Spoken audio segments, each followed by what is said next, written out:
Missionary Society, CMS, elected to establish a boarding school in either Zaria or Kano for the training of the sons of emirs and chiefs. But the emirs rejected it on the condition that they will not entrust their children to the care of unbelievers. Wasn't it right, therefore, that the Igbo should monopolize jobs in the railways, banking, telecommunication, and other government services, as well as teachers in schools, as Professor Bako claimed, because their hosts were backward educationally, except for miserable Quranic schools? Was Professor Bako expecting the British colonial administration to employ Quranic school leaders into such exotic colonial positions just to stop the Igbo from dominating them? It is historically unfortunate that Professor Bako's idea of a militant Igbo state is nothing more and nothing less than the desire of the Igbo diaspora to collectively pursue the welfare of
Hello.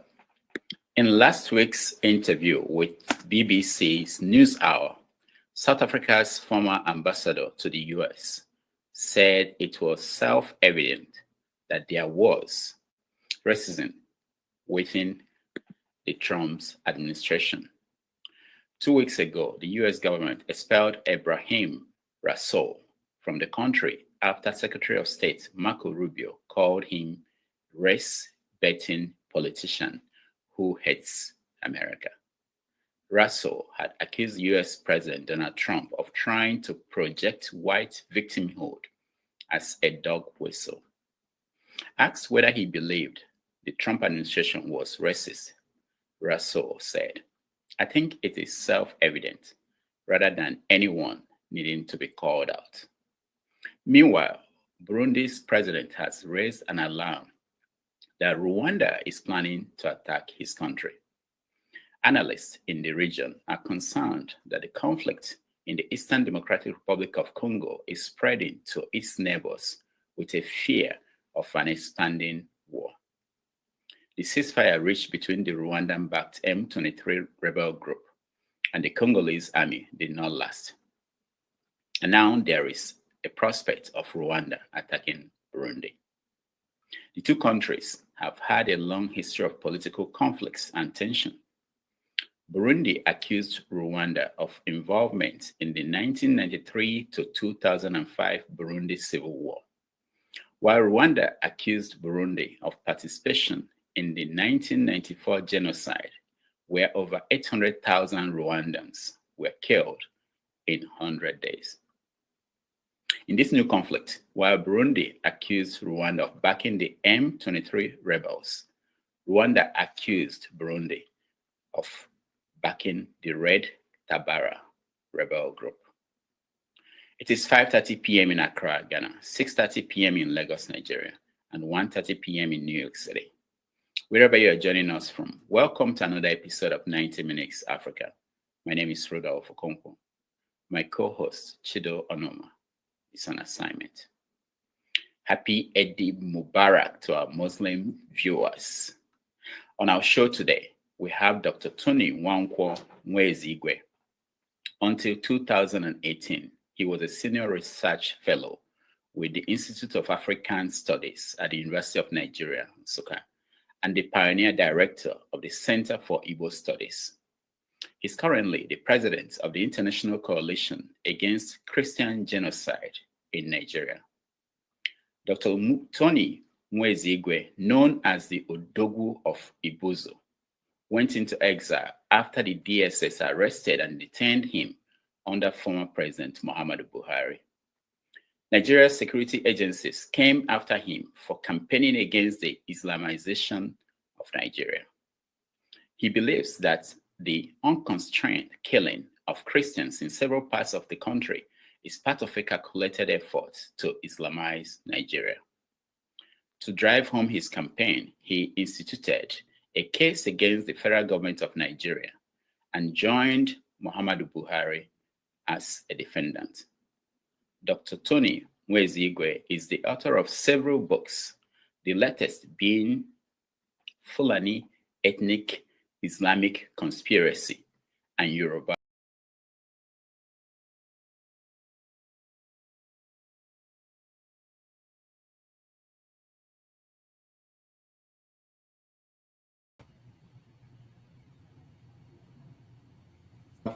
Please join me in welcoming to the show Dr. Tony Nwaezeigwe. Doctor, welcome to the show. Thank you. Yeah, I'm sorry. We have some technical issues today. I don't know how that happened, but we are happy that we are starting. And thank you so much for making the time to join us. I know where you are is late at night, so we appreciate you. Yes.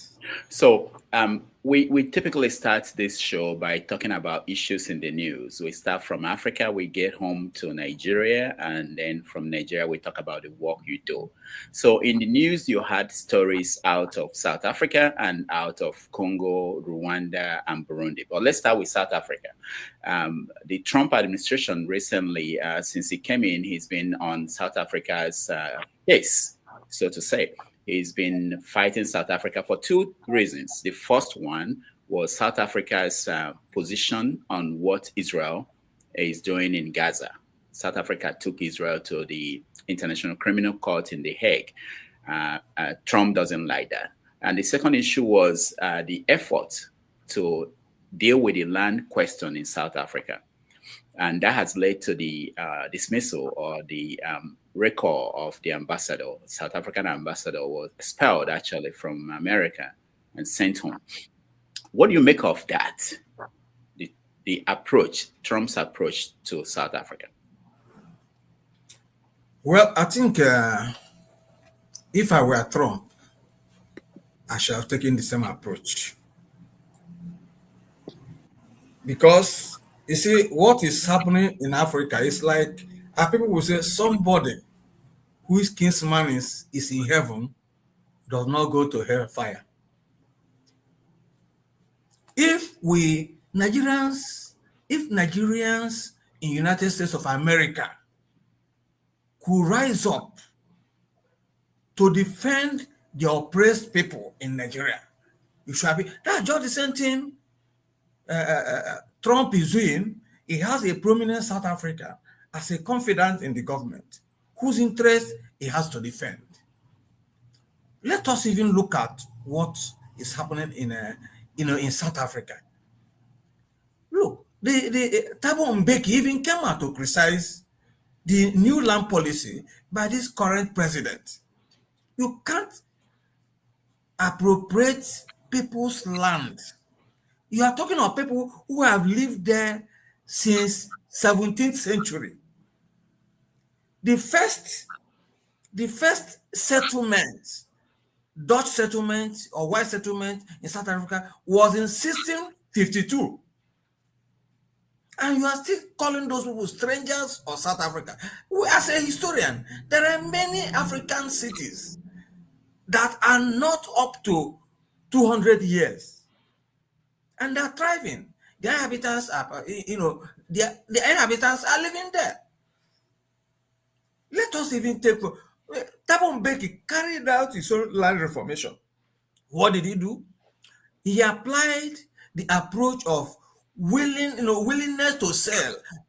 People, South African landowners selling and government buying the land in bulk and distributing to the people.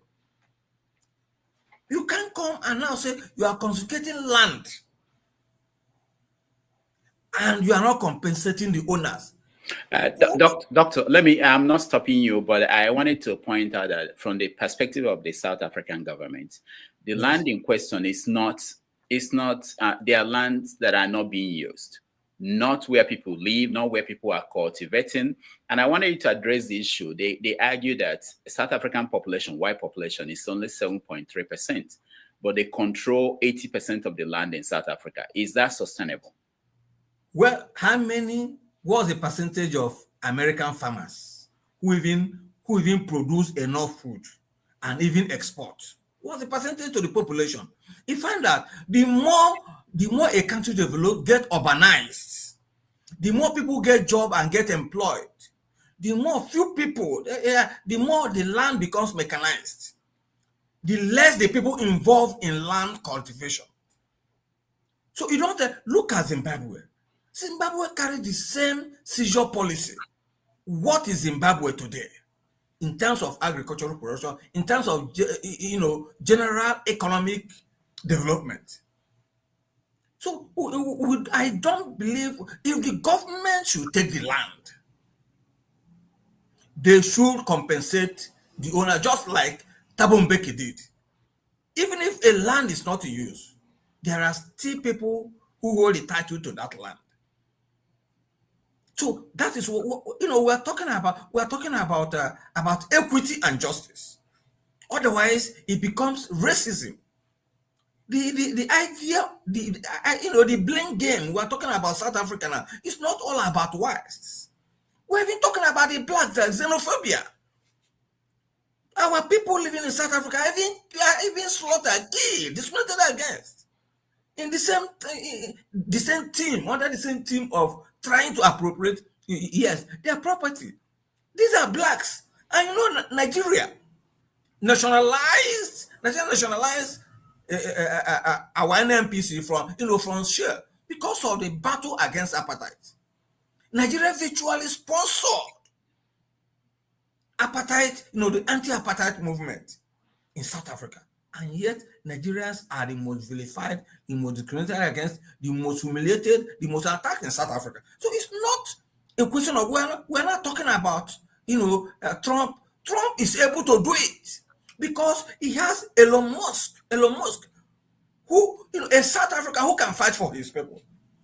How far has Nigerian government gone to South Africa to fight against the injustices being meted against Nigerians in South Africa? So let us, they just have the advantage of having somebody who can fight for them. Nigerians don't have people.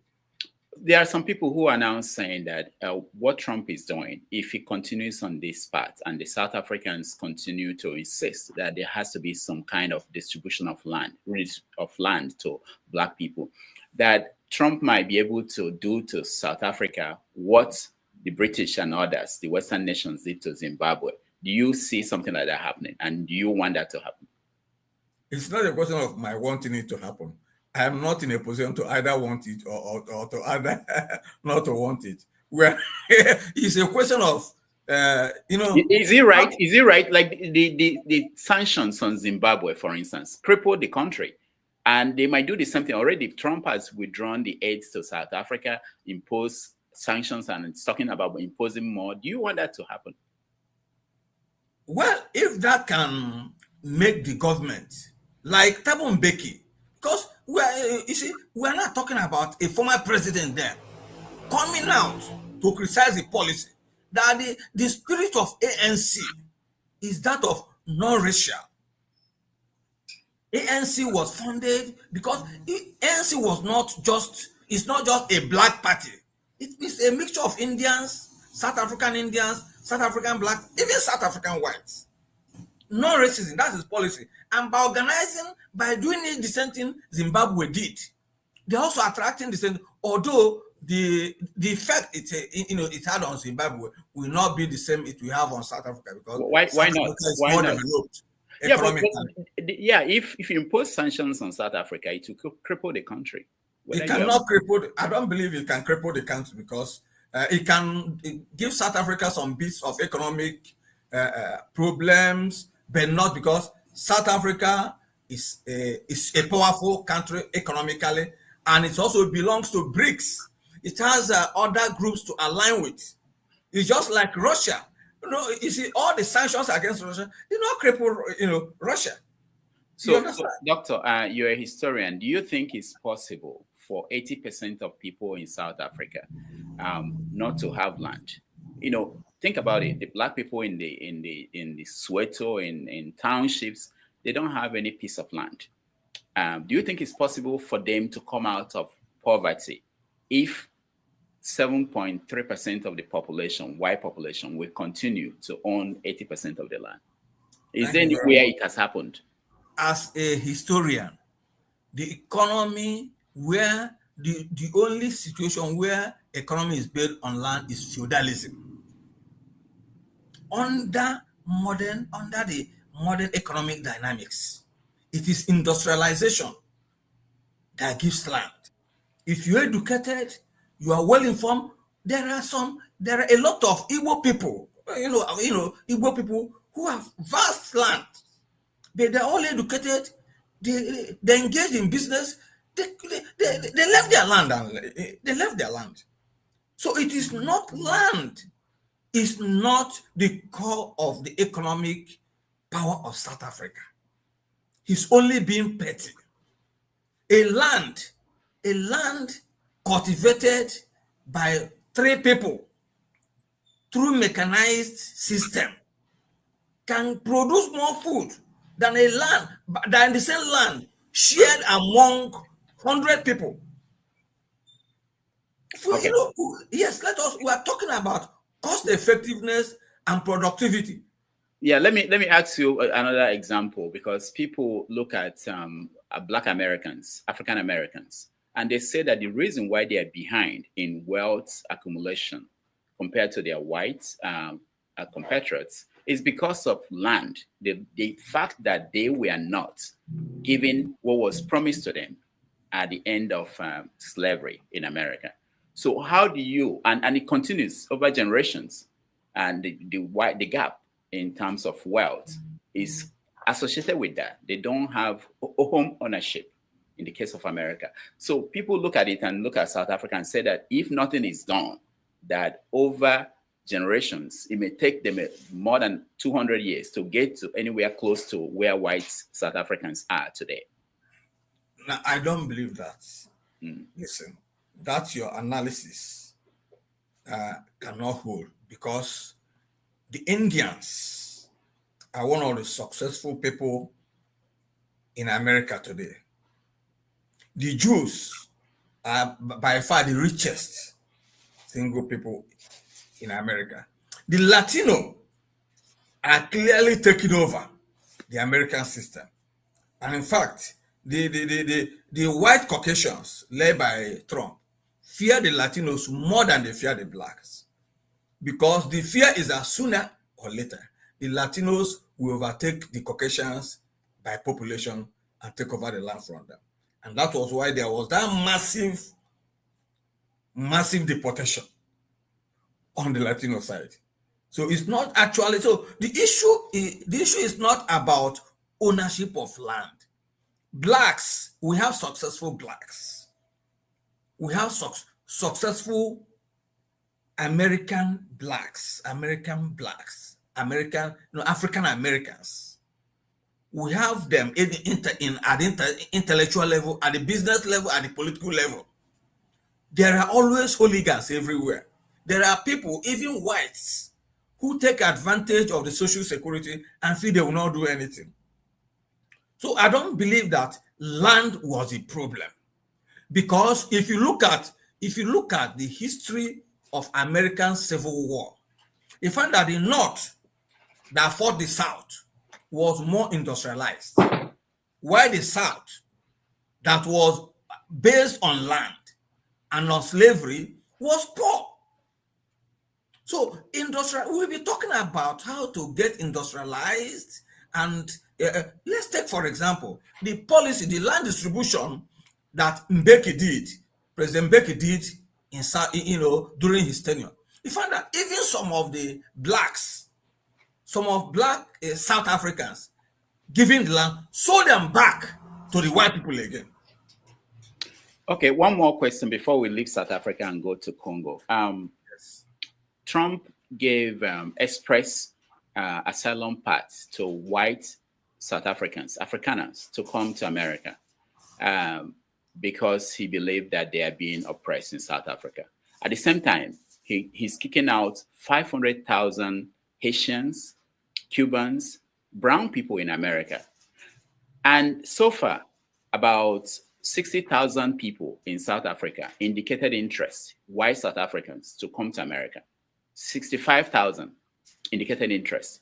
And this 65,000 is out of 2.5 million or 2.7 million Afrikaners in South Africa. And they are young people between the ages of 25 and 45. What do you make of that, Trump's approach, and the fact that the people who actually own the land are not leaving? They're refusing to leave South Africa and come to America and settle. They rather stay there and send their kids to America. What do you make of that? What people do you think own the land they are talking about in South Africa? Oh, the Afrikaners, white people. At what point?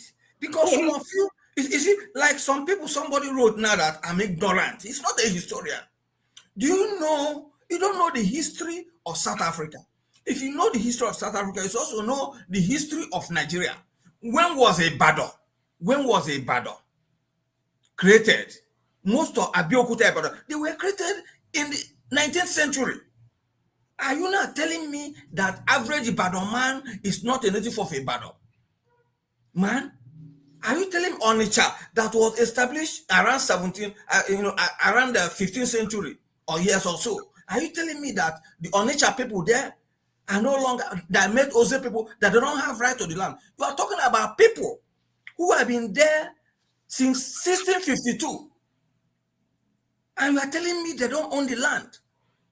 And somebody's telling me that I'm ignorant. How long? We're talking about 1652, people migrated. And over the year, there have been migrations and counter migrations over the time. And like you are talking about, we're not talking about the Middle East again. They're talking about Israelis as people who are occupying the land, who occupy somebody's land. The whole of North Africa today, we are not, the whole of North Africa, we are not Islamized. They were not Arabs. But today they're all, painted green. The same thing with Holy Land. And the same people are telling people occupiers. So somebody, and they remember there was Infakane. Most of the people, because of the war, intertribal, interethnic war, a lot of them migrated north. Like I did study on the Nguni people of Malawi, Ngoni people of Mozambique, and Ngoni people of Tanzania. They all migrated and they're living there. And you are not telling me that the land they are living today, that Ngoni of Malawi, that Ngoni of Mozambique, that Ngoni of Tanzania, who migrated from South Africa, are no longer the owners of the land. Let's even come into Zimbabwe. Ndebele. The Ndebele group who arrivals to the to the larger group. Ndebele migrated from South Africa in the 19th century in Zimbabwe. And you are not telling me that Ndebele people are not owners of the land. Now, please, let's forget about racism in this matter. Let us be historically factual. And that is where I disagree with some of our people, in United States of America, who are, who are drunken with their support for Democrats and whatever. Anything Trump does is bad. Anything the Democrats do is good. I'm a historian. I follow things critically. You don't tell me that somebody who has been in a land since 17th century, since 16th century, is no longer entitled to the land. There have been wars of conquests. There have been changing of boundaries, even in Africa, even in Igbo land. And you're not telling me that those changes cannot be effective. We're even battling about the Fulani case. We'll get to that. We'll get to that. Before we get to Nigeria, let me just get your view on the situation in Congo. It's been going on for years. In fact, Congo since independence has been a basket case in Africa.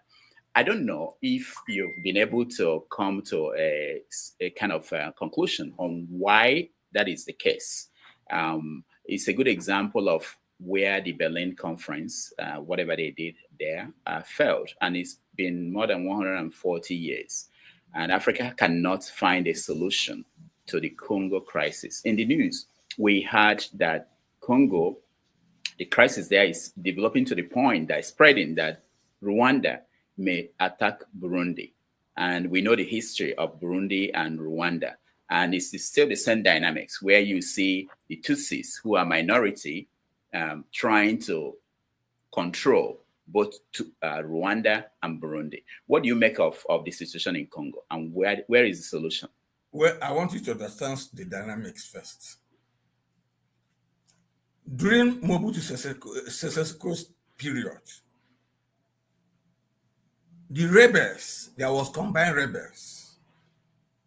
The Tutsi, the Ugandan rebels led by Museveni, they all joined hands to put Kabila in power. You understand? They joined hands to put in their Kabila in power. It's just like, and when they put him in power, they also, the same Tutsi also joined Museveni to take power in Uganda. I know that a lot of generals, like President Paul Kagame of Rwanda today, was a general, major general in Ugandan army, deputy national intelligence director of intelligence. So they combined together. So, but the point is this: Rwanda, because I stayed in Rwanda as part of my exile, I stayed there for 1 year and 4 months until the government told me to go. Then the Nigerian government said they will not accept me. The minister wrote me in particular and said that he gave me 30 days to leave. I fled to Uganda, stayed 2 months before moving to Philippines, where I'm staying today. So I know the dynamics there. You see, like Burundi, in Burundi, successfully, the Hutu are in control. The Hutu are in control. Then, here in Rwanda, the Tutsi have been able to push the Hutus out. The Tutsi are in control of Rwanda. And the Hutus that were moved out of Rwanda went into Congo DRC, from where they are now fighting the government. You get it? And in addition to that, let me just tell you the dynamics. Because they were there, because they were racially, in commonality with the Congolese, they quickly absorbed the Tutsis, the Hutus, and then alienated the Tutsis. And then that was how the M23 now came up with the support of Kagame. That is just the conflict, and also partly with the support of Museveni, who is Balankole. Balankole is almost the same thing with Tutsi, the same language, just different names. You understand? They are just the same language, but that's why a lot of people are saying that Museveni is from Rwanda, because Balankole and Tutsi, just the same language, just the same physique, just the same racial structure there. So that is the point. So the issue is this. They've met the East African Commission, settled the matter, and told the Congo government, Tshisekedi, to implement it by admitting them into the armed forces and integrating them. But it is impossible for him to do with the Hutus among them. So that is the major problem. And with the minerals there, they are also prospecting. The rebels are prospecting the minerals. So more than the ethnic conflict, it is a mineral in that zone that is attracting the conflict there more, which Rwanda has interest, even Uganda has interest, because they all have their soldiers very close. Even that was the reason South Africa decided to send their forces to support Tshisekedi. Now, in the 1990s, Bola Ige wrote a series of essays that he called Nigeria on the Road to Kigali. I don't know if you got a chance to read that period, yes, but yes. It's based on the premise that the dynamics of what happened in Rwanda could happen in Nigeria. And so far, some people believe that we are still on that path. What do you believe? Well, I think the reverse, with what is happening in Nigeria, the reverse appears to be the case. Because instead of people rising against the Fulani, it is now the Fulani that are rising against the majority and killing them through bandits, through herdsmen, and so on and so forth. And people are just there watching. The majority are just there watching. They're slaughtering them. Let me even bring you to the last news. They are telling us that 14 hunters were killed. And Northerners, Atiku, Tinubu were given their useless one. Who were hunters? Where do you hunt in River State? Swamps? Did they go there to hunt fish? Because Nigerians at times speak as if they have short memory, or they don't even know the geography of their home state. I am from Delta State, and I know that we have swamps. You don't a foreigner cannot hunt what in River State? Swamps? You are hunting oil with guns? The truth is that these are bandits. Let me tell you, these are bandits that were imported by Nwike in preparation for mayhem in case Fubara's group reacts violently against the state of emergency. That was just it. These were the people who were imported. Yes, that is just it. Do you have any? Can you prove what you just said? I don't know. I don't know what you mean by proving. When we make say things like this, a media, if a newspaper in Nigeria is going to publish something like this, they will say, what is the proof of what you just said, that Wike imported these people to River State just in case there is violence, and he will have his own people that will fight for him? Can you provide any kind of evidence? First, the issue of evidence comes when, before the court of law or before a thesis research. The journalist can only say, according to Odogwu of Ibuzo. and not to prove, not evidence. Which evidence did they provide to prove that those people were actually hunters, as they are now telling us? Hunting where? Where they say River State. I've now told you that River State is a swampy state. What did they go there to hunt? Crocodiles? Fish? And people just bought it over hunters. These are bandits. And with what is happening in Nigeria, I believe that any northern Muslim, any group that is found armed in southern Nigeria should be treated in that manner. In what manner? Kill them because they've been killing our people. Let me give you an instance.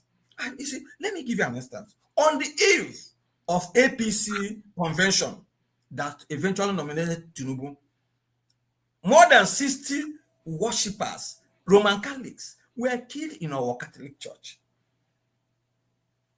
What Tinubu did was to leave, rush down, and gave 100 million naira and went back.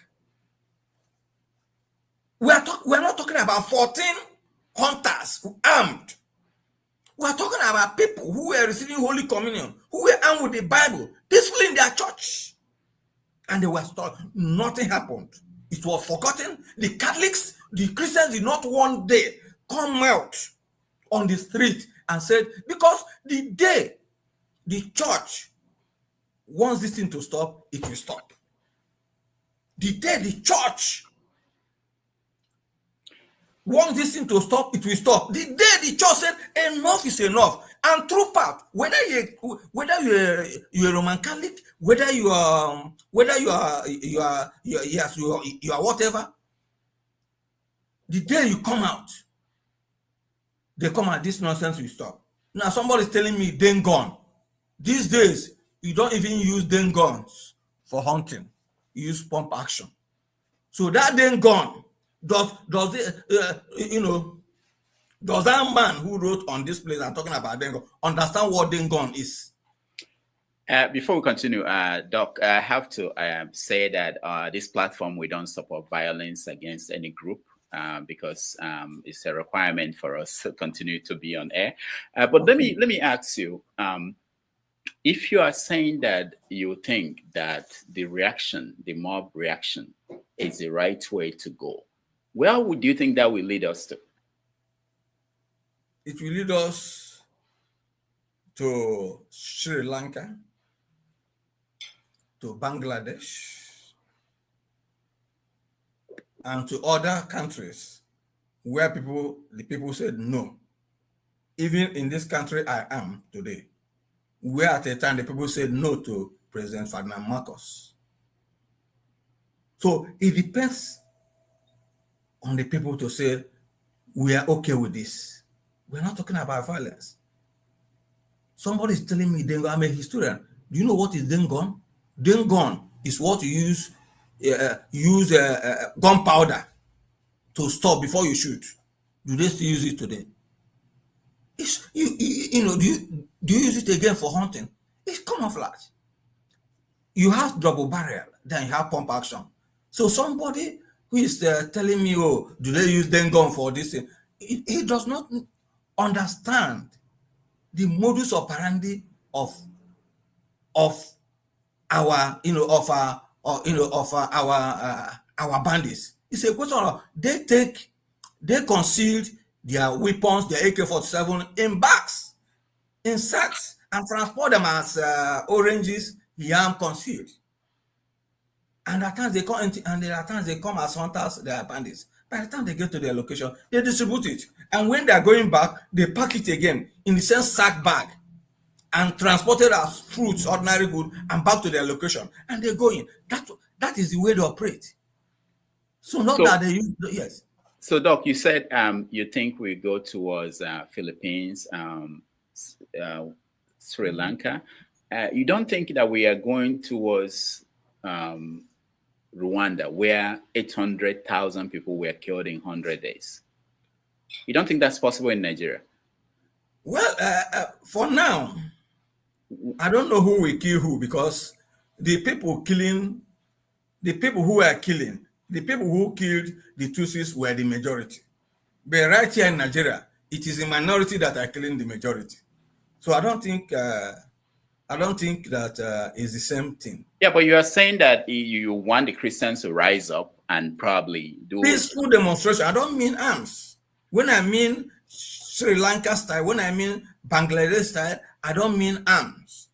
I mean coming out to demonstrate and tell the government. Even in Israel, there have been demonstrations before the Knesset in Jerusalem over the release of hostages and the judicial reform and so on and so forth. Demonstration is a form of a democratic expression. So will you condemn the killing of these 16 Northerners in Uromi? First of all, how many Northerners have come up to condemn the killings? I'm asking you, a journalist. Go back to the press and tell me how many Northerners have come out to condemn the killing of those more than 60 people in our war. The countless slaughtering of our people. The last killing in a in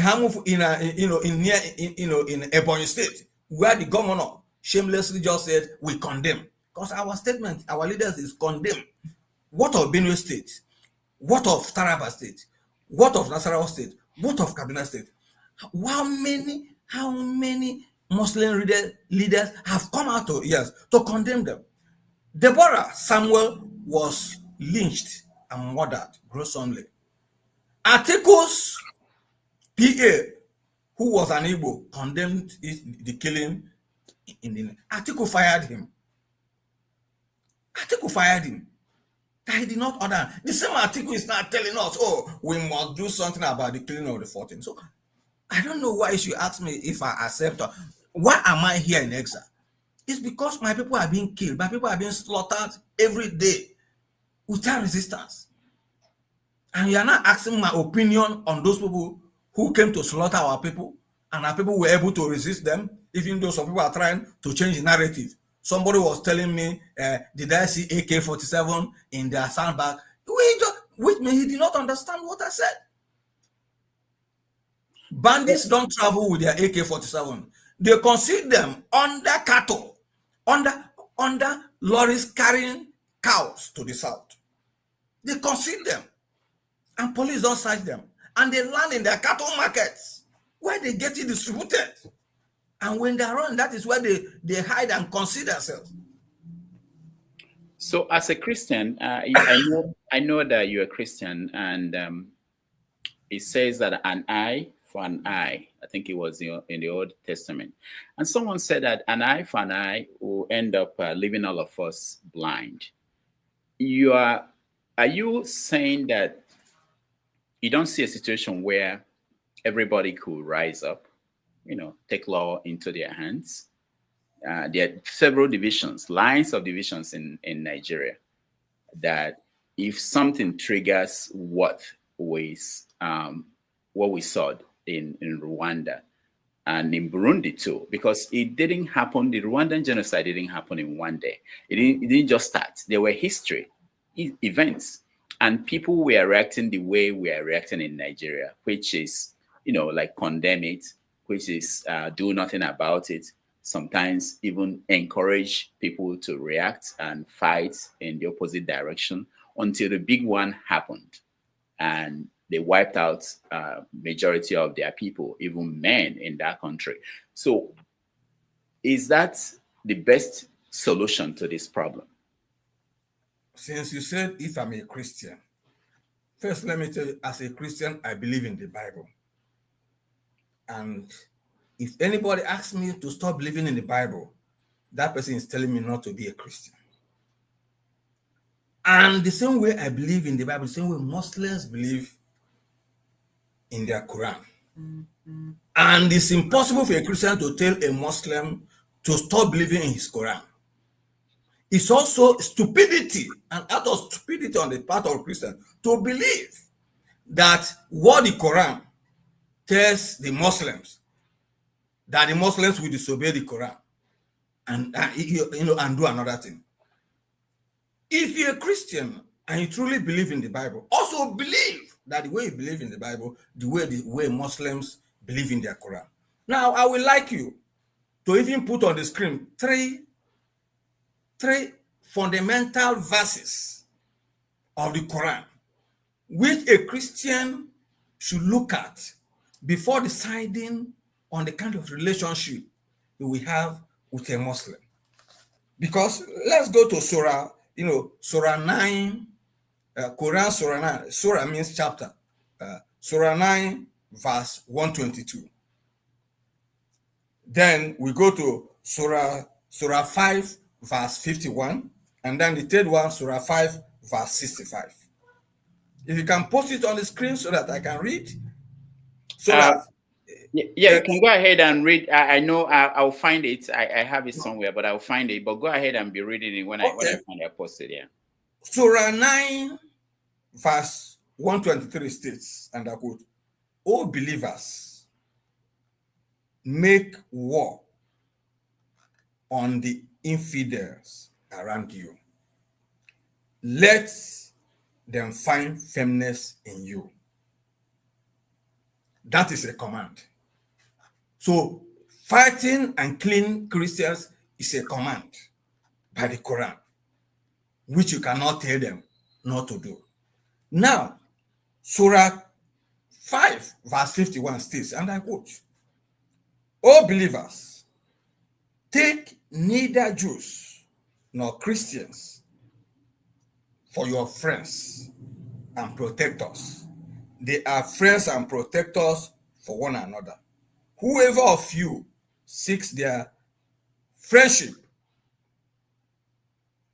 and supports them shall become one of their number. Allah does not guide the evildoer," unquote.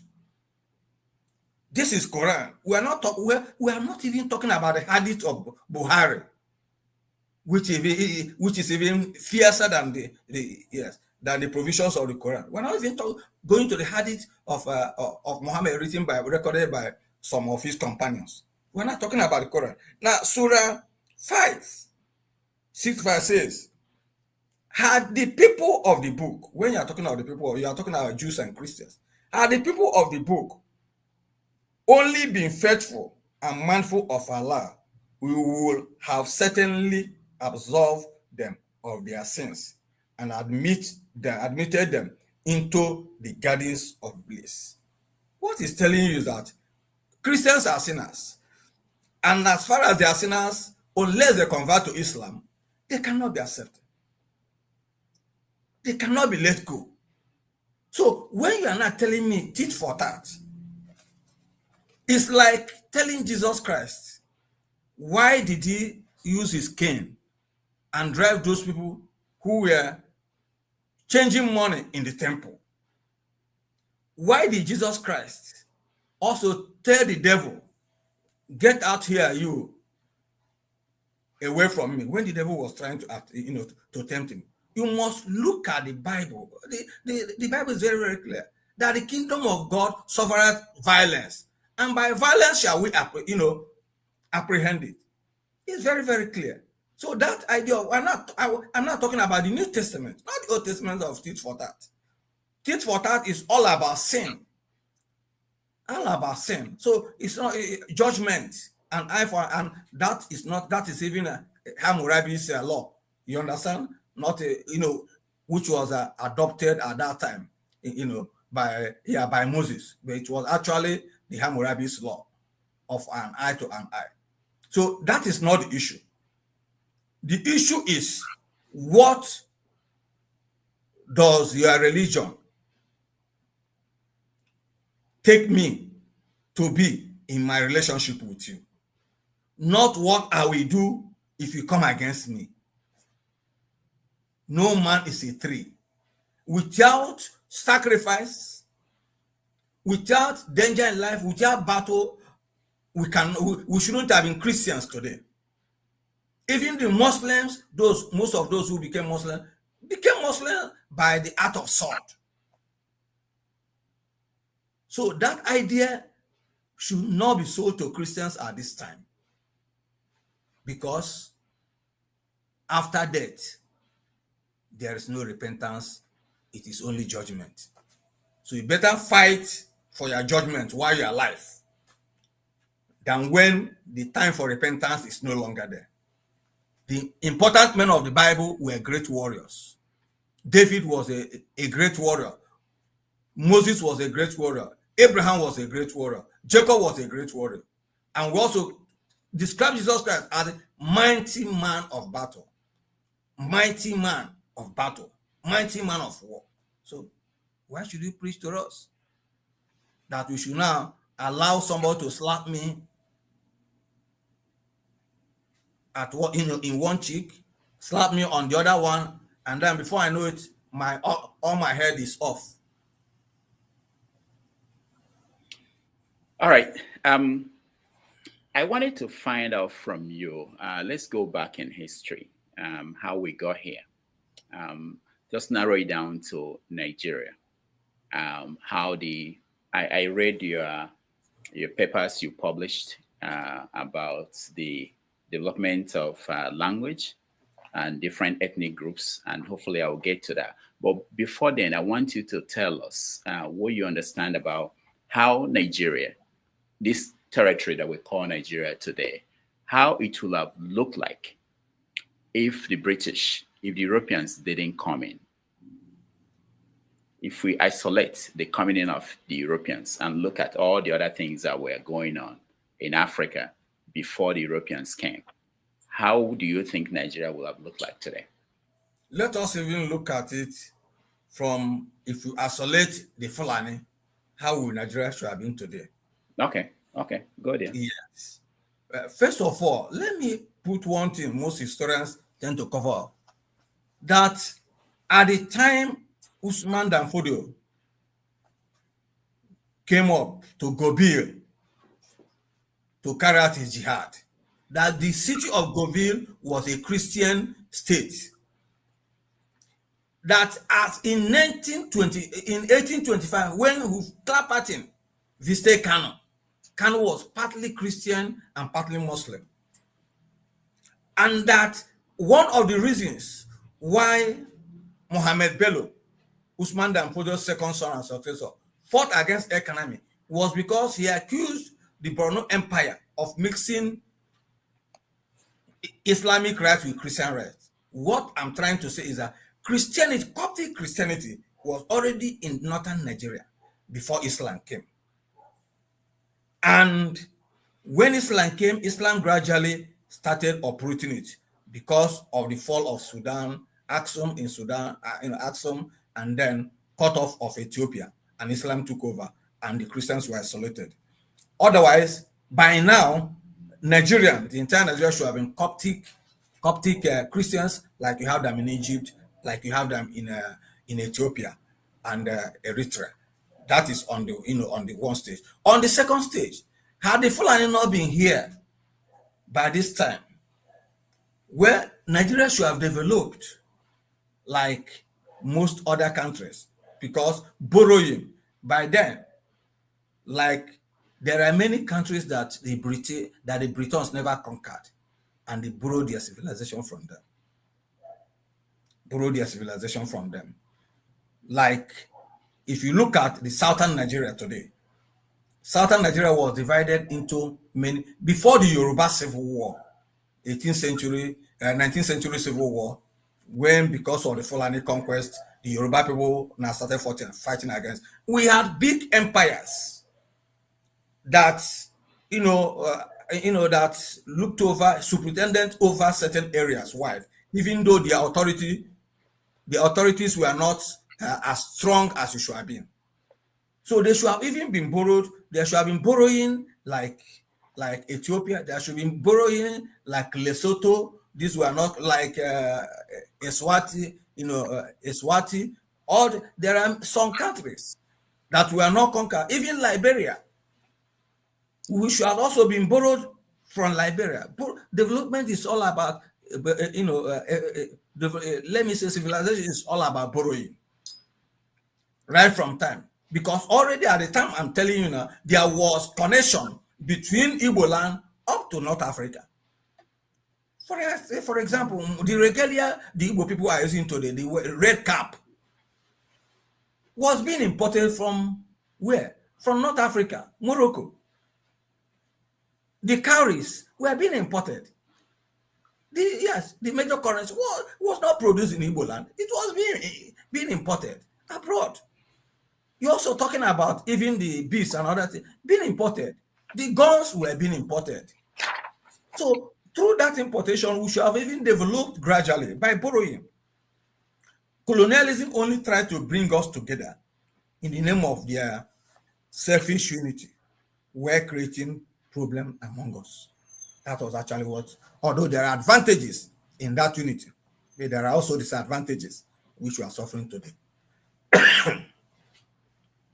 So, do you believe that the British stopped the movement of Islam down to the Niger and down to other parts of sub-Saharan Africa? In fact, that was the plan of Major Borden, who was actually the precursor of Lugard. That was even the idea of the Northern Party, the missionaries who actually led, like Miller, Dr. Miller, and some, Bishop Togwell, the Northern Party, who even moved into the North with the, before even the conquest of the North.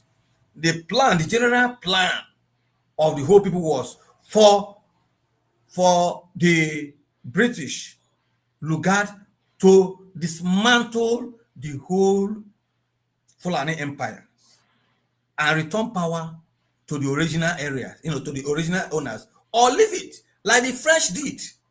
If you look at the French colonial policy, you find that the French discarded all old empires within their terrain and put up their own idea. That's why, this idea of religious whatever is not so strong there until recently, when Al-Qaeda, Al-Qaeda and so on and so forth, and it's why, ISWAP came up.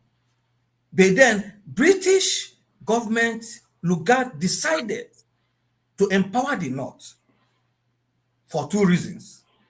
First, there was no money to govern the vast area. They were borrowing from the South. Secondly, that was the period of the maddest uprising in Sudan that killed General Gordon, the British resident there. So their fear was that in order to stop Sudanese Mahdism from spreading to Nigeria, they have to give the Emirates free hand to rule under their supervision, a kind of independence. These were just the two reasons why the Fulani were not removed. Otherwise, had the Fulani have been removed and the Hausa leaders and the Hausa Seriki were restored in their proper places, the Hausa man has no problem. The Hausa man is not aggressive. The Hausa man has never carried Islam to its violent level. So the Hausa man should have lived peacefully with people, cooperating with Christians, people converting, or a two-way conversion without violence, and so on and so forth. So that was actually the reason. So if Lugard had done it, Nigeria should have been better now. In the journal, Integrity Journal of Arts and Humanities, April 2023, you wrote an essay, a paper that is called "The Language Factor in the Politics of Ethnic Identity Among the West Igbo of Nigeria." It was very fascinating reading through what you did there, the analysis of how we came to be. You talked about the Niger Congo language that was about 10,000 years ago. You were quoting Armstrong. Yes. And you talked about the Igbo Yoruba language that they separated about 4,000 to 6,000 years ago. And then Edo diverged from Yoruba. There is this controversy over which one came out. And I was reading it, I was thinking, okay, this is 10,000 years ago. all these people that we see today in southern Nigeria, at least middle belt, that you were saying or you agreed with the studies that they came from one source and they continue to diverge and separate. And I wanted to know why you fight today for Christianity, for Christians in Nigeria. Do you think about 1,000 years from now, yes. 10,000 years from now, are you fighting a losing battle? Knowing how the world has been changing in the last 10,000 years, which you traced in the last 3,000 years, the fact that we know that most languages in Africa and around the world, they are going to be wiped out 3,000 years from now. Why are you fighting for a foreign religion, Christianity? Okay. Why not fight for the Igbo spiritual ideas that was there before the Europeans brought theirs? Okay, thank you very much. First of all, let me correct the impression. The Edo did not diverge from the Yoruba. The Edo diverged from the Igbo. The Edo language is closer to the Igbo than to the Yoruba. The Yoruba, Ichekri and the Igala. In fact, Yoruba diverged from the Igala, where Ichekri diverged from the Yoruba. And that is why an Igala person cannot learn Yoruba. An Igala person does not learn the Yoruba language because Igala and Yoruba are almost the same. Except culturally, we are not talking culturally, the Igbo and the Yoruba share the same commonality. But linguistically, the Igala and the Yoruba share the same. Culturally and linguistically, the Edo share the same thing with Igbo. Because even when you come to Benin Kingdom today, if you remove the institution of the Oba, everything down is Igbo republicanism. Remove the Oba institution and all the chieftaincies, which were borrowed from Yoruba land. Every other aspect of Edo culture is Igbo. So if you start, so it's not related. It's not related to the Yoruba as people think about it. Now, when you are talking about Christianity, where the person, what I am fighting against is Islam. Violent Islam. Islam that believes that the killing of those who don't believe in their religion is their route to paradise. That is what I'm fighting. That is the three fundamental verses of the Quran that define immutable Muslim hatred for Christians in Nigeria. These are the ones. Any Christian who read this will understand article, will understand Tinubu, that when you're a Muslim, your Islam now becomes over your ethnic identity. Tinubu is first and foremost a Muslim. And that's why, look at the current compensatory appointment at my former University of Nigeria, Nsukka, Chief Medical Officer and Deputy Vice Chancellor Academic. They were all Yoruba Muslims.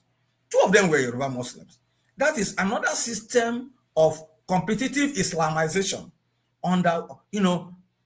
undergoing between the Fulani and the Yoruba Muslims, trying to Islamize the Yoruba people. Why the Fulani are trying to Islamize through their Fulani agencies here today. So if you look at it, find that Islam does not understand if you are a traditional African, if you're a Jew, if you're a Hindu, if you are a Christian, so long as you are not a Muslim, you are an enemy. So it is not, and again, in Christianity, even religion in Nigeria has its own cultural underpinning dimension. In what I'm trying to say is that being in Igbo land, if you are a traditionalist, you are still regarded as a Christian because some traditionalists bear Christian names. So there, you are nominally a Christian. So it does not matter. So that is the cultural aspect of it. There are also some Muslims who also practice traditional religion. They still claim to be Muslims. So here, it is very difficult these days to even define traditional African religion, specifically defined as a practical concept. You may see it from a professional concept, people who are practicing it for the sake of making money, for the sake of livelihoods. Like when you see, a priest of a deity, he's there because there are people who are coming there for adjudication. There are people there who are coming to pray. He's there to make his end meet. So it's not just there coming to worship. Within our African setting and Igbo setting, there's no defined worship system in traditional African religion. Deities are taken as agents, as angelic. Remember what is deity? Deified. You are now deified, like your ancestors are deified. So it does not matter, if you are human or you are a developed angelic distance. So we don't have formal traditional worship. We take it as a form of social control, possibly to put the society in order. At a time when you believe that a powerful man who has money can take somebody's land and he has the deity to put him in order. He has the deity. If you're a poor man, you have nowhere to go, and a rich man, a strong man is trying to oppress you, trying to seize your property, and even the elders are trying to lie against you, you run to the deity.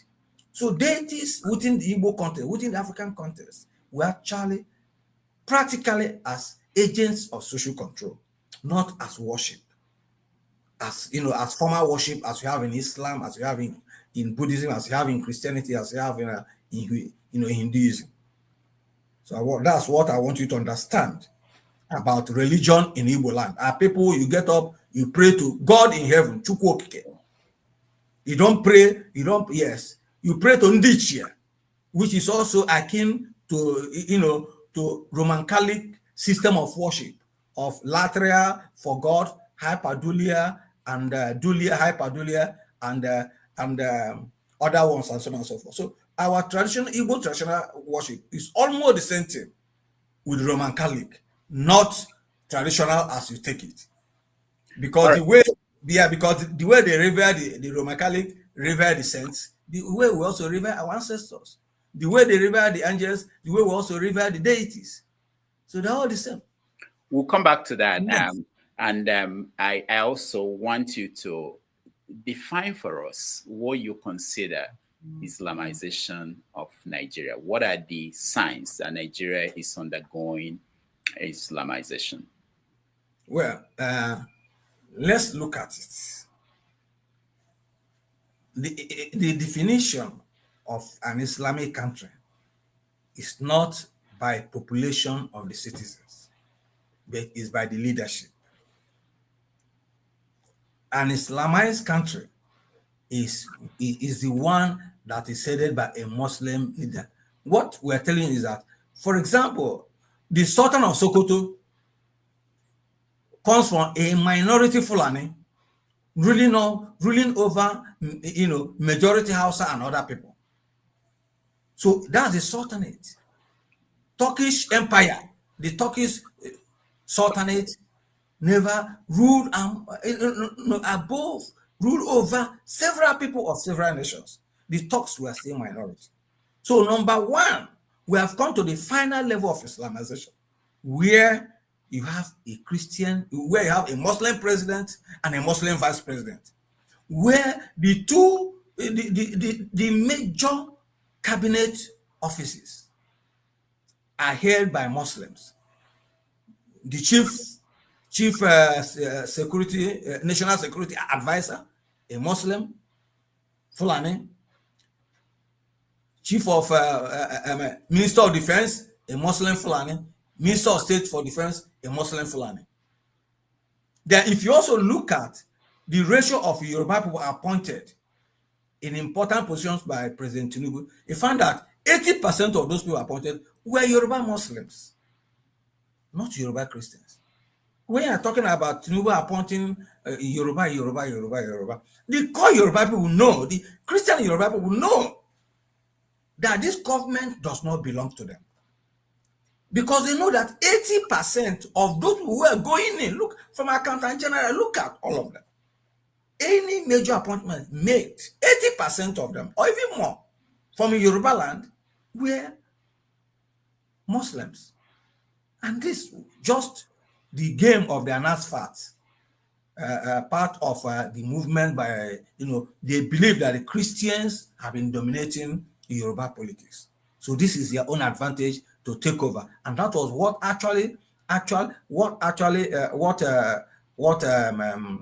Abiola tried to do.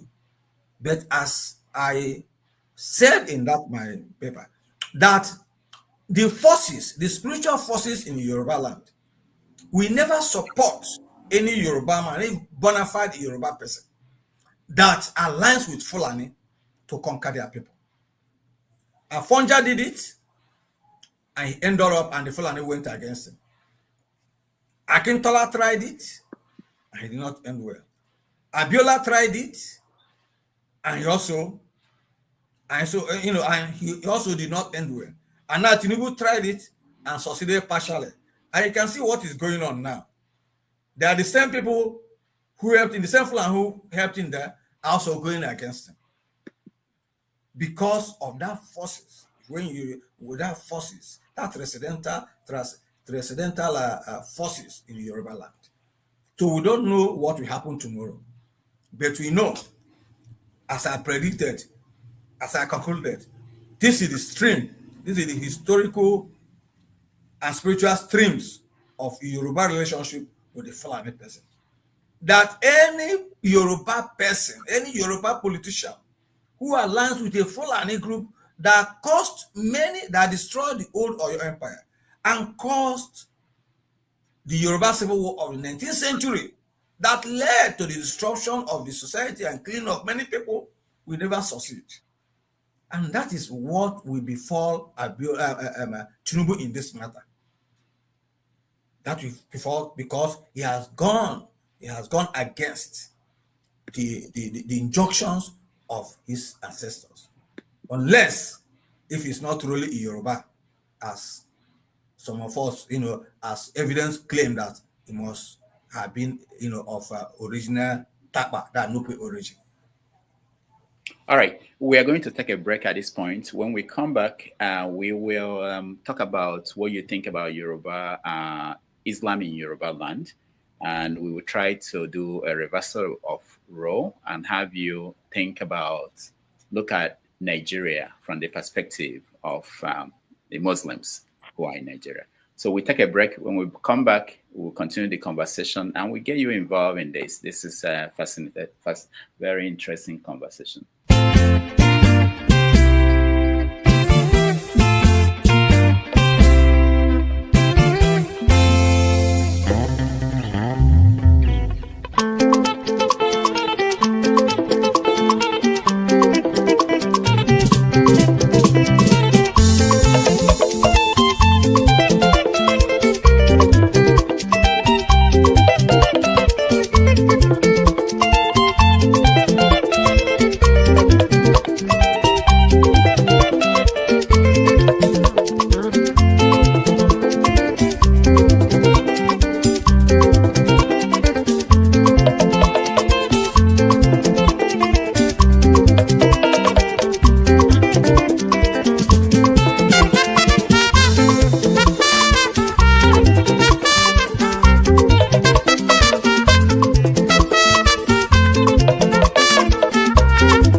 All right, welcome back, everybody. Thank you so much for joining us today. We are having a wonderful conversation with Dr. Nwankwo Tony Nwaezeigwe, who is a Nigerian scholar in exile in the Philippines.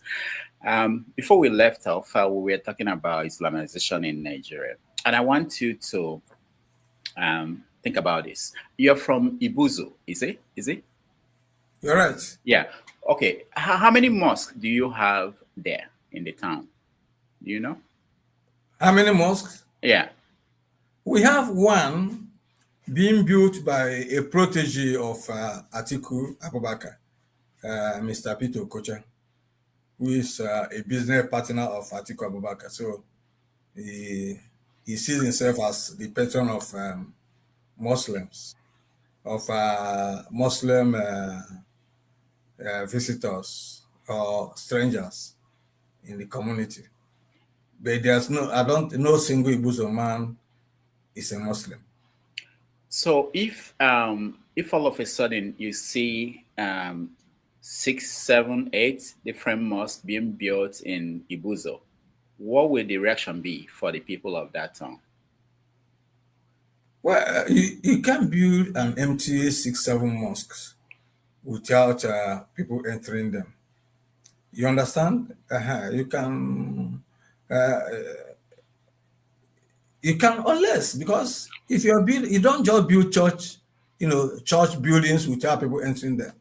Okay. Like, I remember the Obi of Akuku Igbo, the closer town, once collected money, invited them to build mosque, and so on and so forth. These people said we cannot allow it. And obviously that our ancestors will not allow. And it wasn't long. He got paralyzed, which is still suffering. I asked that question because let's say there are Muslims everywhere in the country. There are Northerners in the south, just like there are Southerners in the north. And if the Northerners in the south do what Southerners in the north do, which is like, if I move to the north, myself, my family, and maybe a friend that I brought in can go to a storefront and open it up and write Redeemed Christian Church of Sabongari, Kano. And the church has started. We could be 3. And over time, it will grow and we'll eventually buy land, maybe build a house, build a church. If they do the same thing in most places in the south, what would be the reaction? First of all, Sabongari has a different distinction. No, I just use that so that I know. I'm just saying. I just use that so I know that I put myself in trouble for that, using that Sabongari. But anywhere in the north, apart from the locality, the place that is assigned. Now, let me give you. There are some,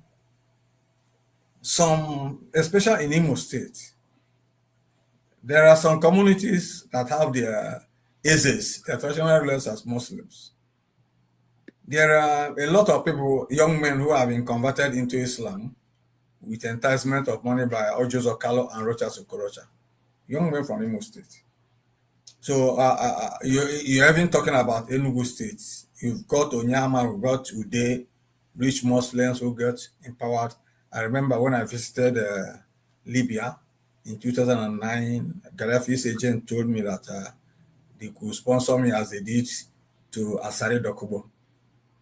So I told them, no, that my community is not where I can convert to Islam. Otherwise, I become a personal non grata, and I will not do it because of money. So the issue is, people can, a lot of them those days, they use, during Gaddafi's time, they use building of mosque as a scam. They just rush to Gaddafi and tell him, or Saudi Arabia, oh, we have people, if you give us money, we build this mosque, the mosque will now be attracting people to come in. So it was scam before, when Gaddafi was alive, because he wanted to spread Islam and so on and so forth. So that is just, but Gaddafi did not invite people like us to convert to Islam. He invited us for different reasons. Okay. Yes. So the other question I have is about, I don't know the history. You are the historian here. You can help us out. If you were a Muslim, let's assume that you were born in a part of Nigeria where you were Muslim, and you look at the country on Sundays, Christians stay at home. On Fridays, everybody will go to work, and Muslims consider Friday as a day that they should rest. Will you be saying that Nigeria should make Friday a work-free day? Now, I've been to the world's largest Muslim country, which is even very close to me. I was in Indonesia long before I came to here to Philippines. That's the world's largest Muslim country. In Indonesia, on Fridays, because I stayed briefly in Trisakti University in Grogol, in Jakarta. Friday, Jumat, you go to Jumat, within 2 hours, you are back to class, you are back to your office. That is Indonesia. I've been to Libya. Of course, during Gaddafi's time, they don't work. By 12 o'clock, people are still sleeping. You understand? So virtually from Thursday to Sunday, all of them, to even Saturday, public holidays. So it depends on the location you are. And it depends on the economic sense the regime has. Because you must look at the developments of your country based on the net contribution of individual members of the society. Not just about a group of people working. So here in Nigeria, you don't talk about, now you are now talking about using Friday as a public holidays, leaving Saturday as a public holidays, and this thing as a public holidays. It has nothing to do with religion. Is Saturday also the day for Christian worship? It's not. It's not. Moreover, the days we are taking today, we are not originally Christian.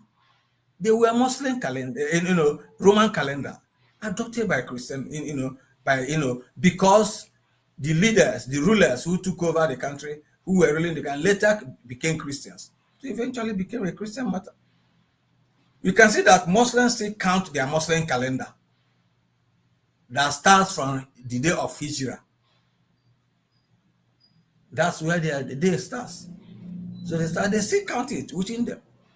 So in Saudi Arabia, they use it side by side. But the world is globalized. If you decide to restrict yourself to Igbo 4-day calendar, Oye for Nwankwo, how far will you go using to transact your business? So where everything is being globalized, it's not a question of religion today. How many countries, how many Christians, how many people even go to church on Sundays? So it does not matter, it makes no sense if you decide to now say Muslims should not have a Friday as a public holidays. Not even in Senegal where I was. All right. Someone reminded me, someone said that on the comment section that Christianity started in Africa. Do you believe that? It depends on what it means Christianity started from Africa. Who are the Christians? Because the original followers of Christ were Jews. The original Christianity, the original people who followed Jesus Christ, even after the apostles, were not Christians. The disciples were not Christians. They were Jews. They were Judaizers. St. Paul was not a Christian. He was Jews. He was a Jew. They were worshiping in synagogues and in temple alongside with Jews until they were nicknamed Christians in Antioch. Antioch is not in Africa. Antioch was not in Africa. So if you are talking about the time the name was adopted, it was not adopted in Africa. So you find that Christianity started as as a secessionist branch of Judaism. Yes, which now became fully developed as an independent religion following the addition of the New Testament. It's just like Methodism and Anglicanism. The founder of a Methodist, the Wesley, John Wesley, was an Anglican priest, and he died an Anglican priest. It was after his death that his members were given Methodists, and through operation, persecution, they decided to break away. So let me ask you again: Igbo people, were they Jews? Did they come from Israel? Did you read my paper on that? Not that one, but I saw what you wrote about Niger, Congo, and the language and the development, but I didn't read on that. The issue is that we've been having a lot of problem with people claiming Igbo to be Jews and so on and so forth, and not to be Jews. I don't know, but the issue is that culture can be borrowed. Customs can be borrowed. Languages can be borrowed. But we know that for the past over 6,000 years ago, people have lived in the present Igbo land. In fact, the jobs of Adebishi, Professor Adebishi Shomumo, prove that by 3,000 years before, people had lived here in Igbo land. Also, we are now talking about even Didi Hato, the archaeologist, who also excavated around Nsukka. He established that through the pottery shards, pieces of pottery excavated, he dated them to between 2,020 years to 2,200 years to 2,500 years of people already living around that Nsukka area. And when you start developing pottery, it means you're already settled. Pottery is developed by an agricultural society. It means it's a craft that comes with agriculture, which means they must have lived beyond that time. So and you have other Stone Age, excavations in Okigwe and other areas that prove that people have lived in the present Igbo land for about 10,000 years ago. So we have three. That's why when you're not talking about autochthony level, there is evidence that when you're talking of origin of autochthony level, because we are talking of three factors or three theories of Igbo origins. They also talk about the Niger-Benue confluence. We are not talking about linguistic evidence that prove that all the people in southern Nigeria today, of course, all the people in southern Nigeria, so up to the middle belt, the Nupe, the Egbira, and so on and so forth, they were once living around the Lokoja area. When they started diverging, separating, as they separated, their language moved from dialects to full-blown language. And you can also look at it, if you look at the peripheral Igbo groups, you find that their dialects are often hard to understand by Igbo people living at the central area. And which means if the separation had continued, the Abakaleke people today, the Nsukka people, the Kwere people, the Abreba people, the Eka people should have become different languages, separate languages outside Igbo. So you find that there is and there are also some fundamental vocabularies among the Yoruba, Bini, and Igbo that suggests that they were once speaking one language. Then talk about the issue of Jewish thing. You can learn it from the culture, especially when we look at circumcision every 8 days, which is Igbo tradition, which is applied among the Jews. And also, there's also evidence when you look at racially, you find out of the whole ethnic groups in Nigeria, even among the Fulani, where you have the people with the lightest skin complexion, is among the Igbo people. There are a lot of Igbo people that are lighter than some people in Philippines today, that are lighter than the average Spaniard or average Italian. Some people accept, the physiognomical structure. Okay, if you look at their racial outlook, it's just dissenting, even fairer than some Europeans, and so on and so forth.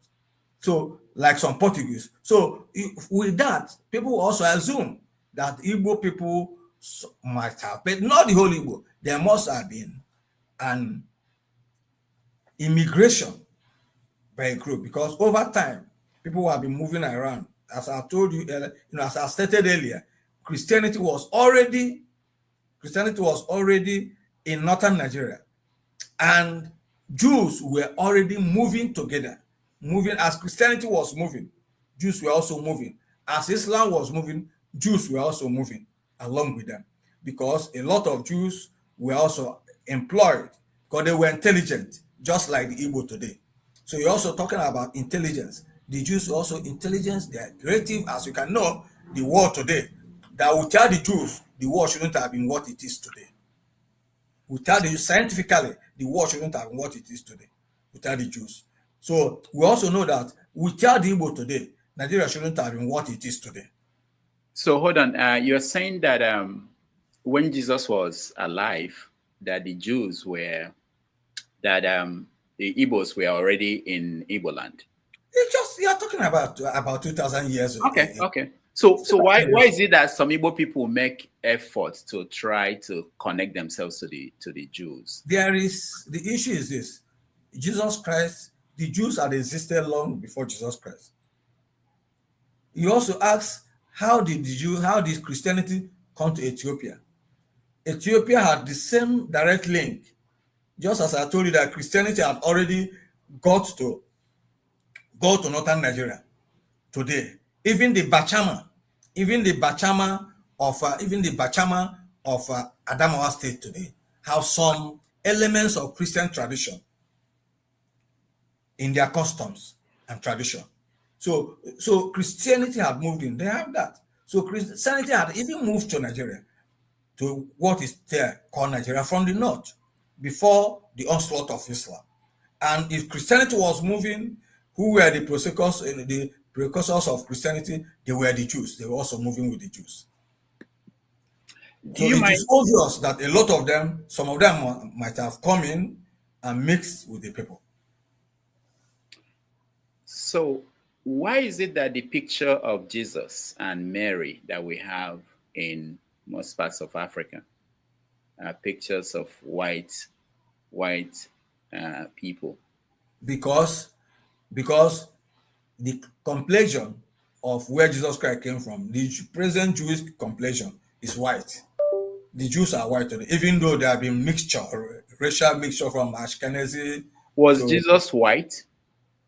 We're not talking. Jesus was not white. Jesus was an Asian. You understand? And for us in Africa, every Asian is white. You have Caucasians, you have Asians, you have a lot of Aryans, where the Caucasians actually come from Aryans. You understand? And even among the Aryans, among the Caucasians, you have the whiter group, you have the darker group. An Italian is does not have the same population with somebody from Norway or somebody from Holland.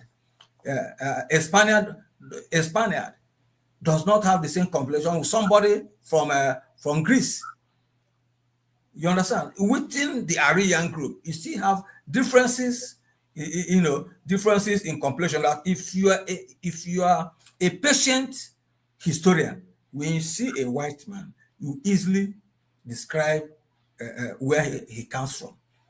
It's the Britons maybe the Britons, Anglo-Saxons may be whiter. They look whiter than some other groups. Yes, because when you're not talking about the Germanic group, because you have the Germanic group and also the Latin group.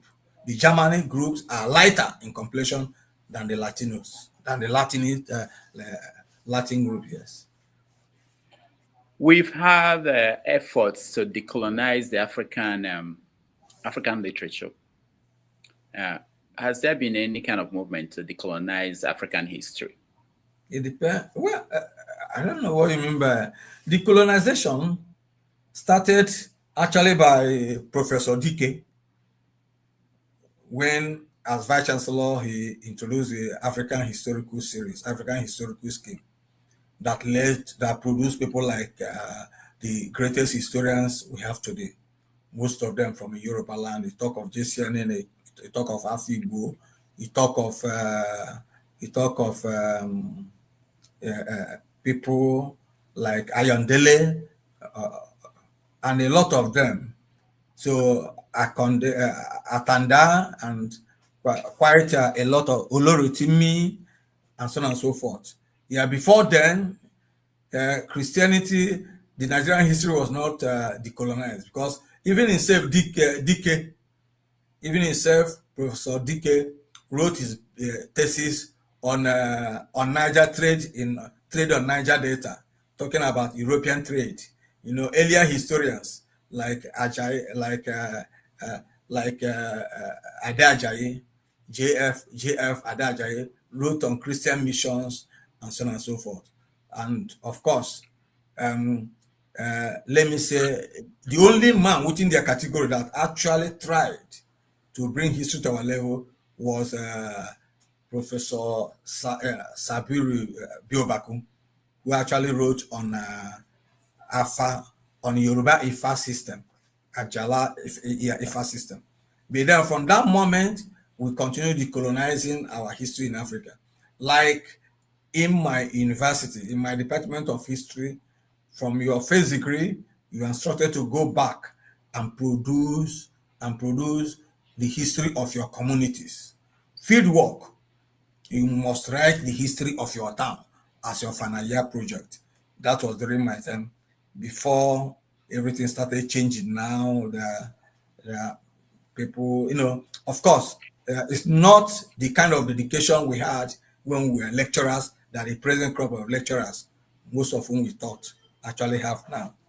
Otherwise, yes, if I give you your own work to go and do your interview 30 people in your community of all the villages and get the history of your people, you don't do it, I will not pass you. I interviewed Professor Ifemesia. I don't know if you met him at UN. Yes, he was just retiring when I entered as an undergraduate. I interviewed him, series of interviews, and he is of the opinion that the Europeans who came in, that they cheated us, that we are worse off because they came, that it was a mistake that we abandoned our cultural practices because of what the Europeans brought in as an alternative.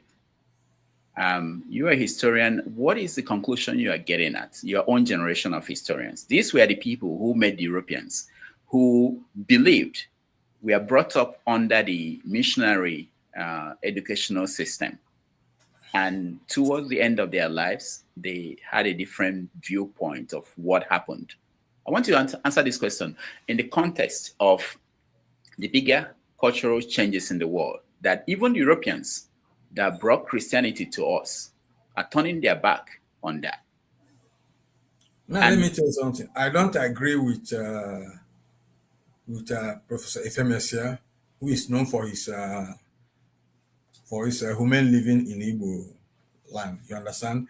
I don't agree with him, because most of the sources we're using today for the reconstruction of our history were those recorded by European anthropologists, ethnographers, and historians. If they did not record them, a lot of sources should have been lost. What you have to do when you look at people like Noctot Thomas, go and read his series, even in Igbo literature, Igbo languages and culture, vocabulary, Igbo history. You go and look, you look at somebody like Green, who published his book in 1906 on the Igbo land. You look at even Passy Talbot, Passy Amory Talbot. You look at even our missionary G.T. Basden. You look at a lot of them. Their jobs are highly priced today because at the time they recorded those things, we had no educated people to do that. So we must appreciate their contribution to scholarship. Without European contribution, our history shouldn't have been what it is today. Secondly, I'm not talking as a researcher. You understand? Because I cannot, like I've been putting some issues on this in conflicts, in conflict in Igbo land. And there are certain facts which the Europeans recorded, which the contemporary people today, citizens, don't know about it. There are a lot of archival sources that recorded the history of our people through court cases, warrant court cases. They're all archived. They're archived. These were done by Europeans. This shouldn't have been done by people like Professor Ife Messia. But they did it, which Ife Messia himself ripped from in his research. So the Europeans helped us in one aspect. When you are not talking about receptivity, there are different receptivities to European influence. The Igbo own was the worst because the Yoruba case is different. Because in the Yoruba case, those who brought Christianity to Yoruba land were Yoruba people, not the white people. The Yoruba fresh slaves from Sierra Leone brought Christianity to Yoruba land.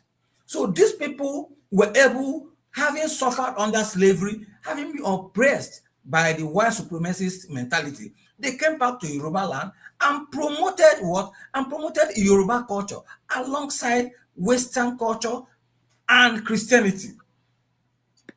Like you are now talking of Ogboni, Reform Ogboni. Reform Ogboni started as, it was started by a Methodist priest who was opposed to Freemason. Freemason is an Anglican cult. You understand? Just as you have long Templars for Roman Catholic. He started it to counter Freemason.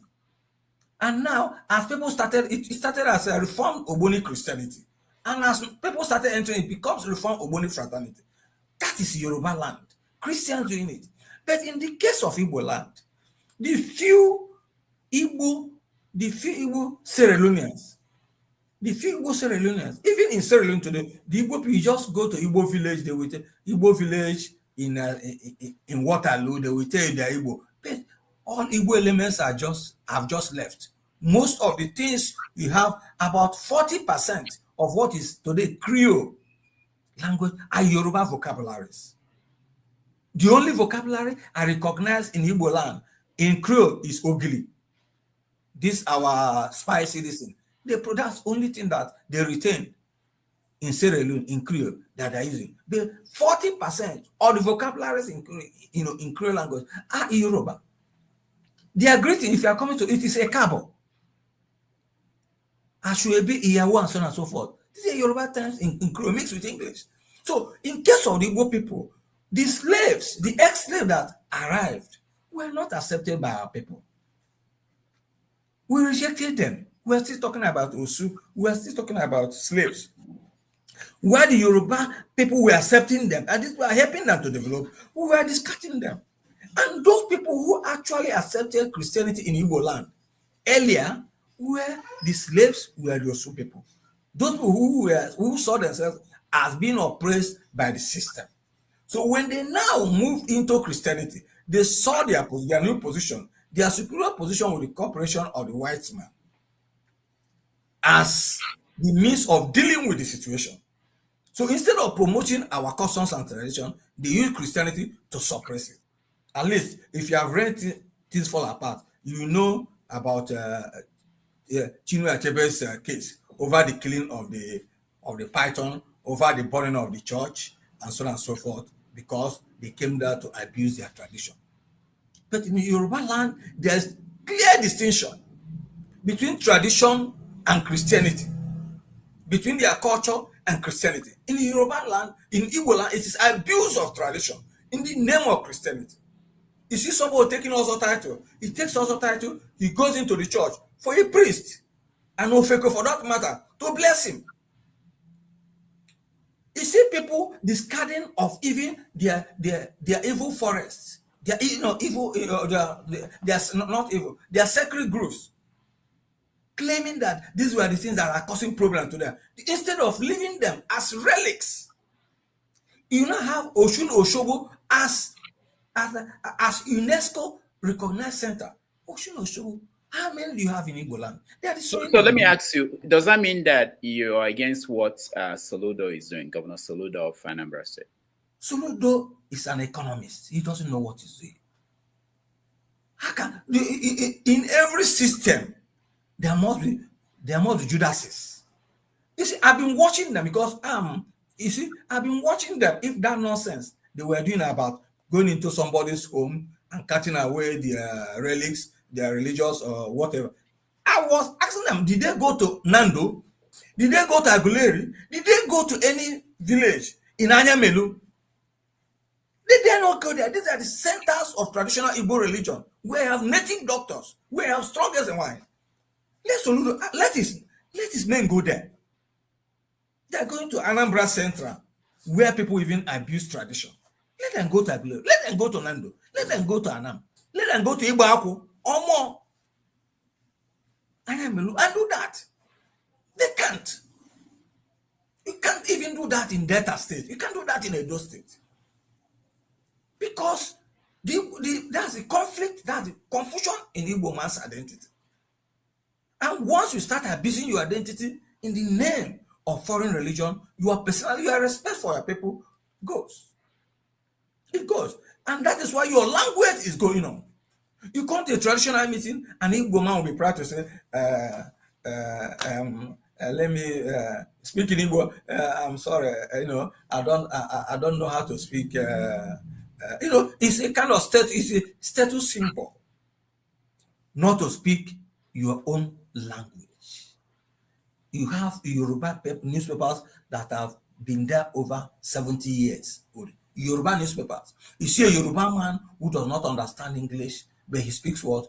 He speaks Yoruba and writes in Yoruba language. You see an Hausa man who does not speak English, he speaks and writes in Hausa and Arabic. And even the most educated Igbo people cannot read and write in their language. And call yourself educated. And call yourself modern. And call yourself contemporary. Rwanda, the official language of Rwanda is Kenya Rwanda. The official language of Burundi is Kirundi. English is just secondary. French is secondary, the other way around. So here I am today. Tagalog is the official language. You can use it. You see somebody who does not understand English here in Philippines, but he's educated. He does not, because his identity is his language. So the Igbo have it. It's their receptivity that is making them to feel that Western religion and Western civilization is anathema to their progress. It's your religion. One of my students again from Nnewi invited me one day for her wedding, for a traditional wedding. I said, when are you going to do your? He said, after wedding, church wedding, they will not do traditional. I said, that is sacrilege. Because before any church is not wedding, church is blessing of wedding. The recognized traditional wedding in Igbo land is traditional wedding, where bride price is paid. That is why, even if you go to court, even when you even add common law to that traditional marriage, you go to court and court divorces you, that marriage is not yet divorced until the traditional divorce is done by returning the bride price. Otherwise, the woman still remains your wife and you still remain her husband. All right, we've stayed too long. We have to get our people in. But one last question. So if the trend in the world is continues to stay that way, which means that as a society, as they develop, they move away from religion as something that most people think there are no empirical ways of proving it. We see that in Western societies. If that happens to Africa and happens to Nigeria, societies like Igbo society will be the ones that will really be at a loss as to remembering what they used to do. So like you find out in America here, a lot of people are moving away from church religion and they are looking towards Eastern religion, something else that is different from Christianity. What will happen to people like Igbo people who are already moving away from their cultures if that reality is to happen 100 years from now, 200 years from now? Yeah, well, that's very far for you. You ask yourself, how many of your children can speak Igbo language fluently? I'm asking you. Oh yeah. I have a special case. They can, but I know it's not common. Yeah, not because of me, but they can. Yeah. Until we start having that tendency to, because you have leaders that are floating, you have academics that are floating. An academic is only interested in bearing the name professor. In Igbo land, you're a professor, you just relax. But in Yoruba land, when you're a professor, you continue publishing, you continue writing. So when you're looking at it, because I've moved with both of them, so and you develop your identity. When you can't speak, when your children cannot speak your language, you don't have what? You don't have secret in your home. You don't have secret in your home. Because there's no way you can communicate secrecy to your children in the presence of a visitor, as it used to be. Your visitor, you don't have money to buy your visitor drink in those days, and your visitor will come, he said, oh, what do you want to do? Your visitor, I will take stout. You now send your son, Emeka, go there and to Mama Nkechi and get our visitor a bottle of stout. As he's moving, the man does not understand your dialect. You speak in your talent, don't do it, or you go with, or you pay with the money that your father doesn't. Emeka will just run around, come back and say, Daddy, the woman has no staff. Your visitor we just reluctant and shamefully said, okay, forget about it.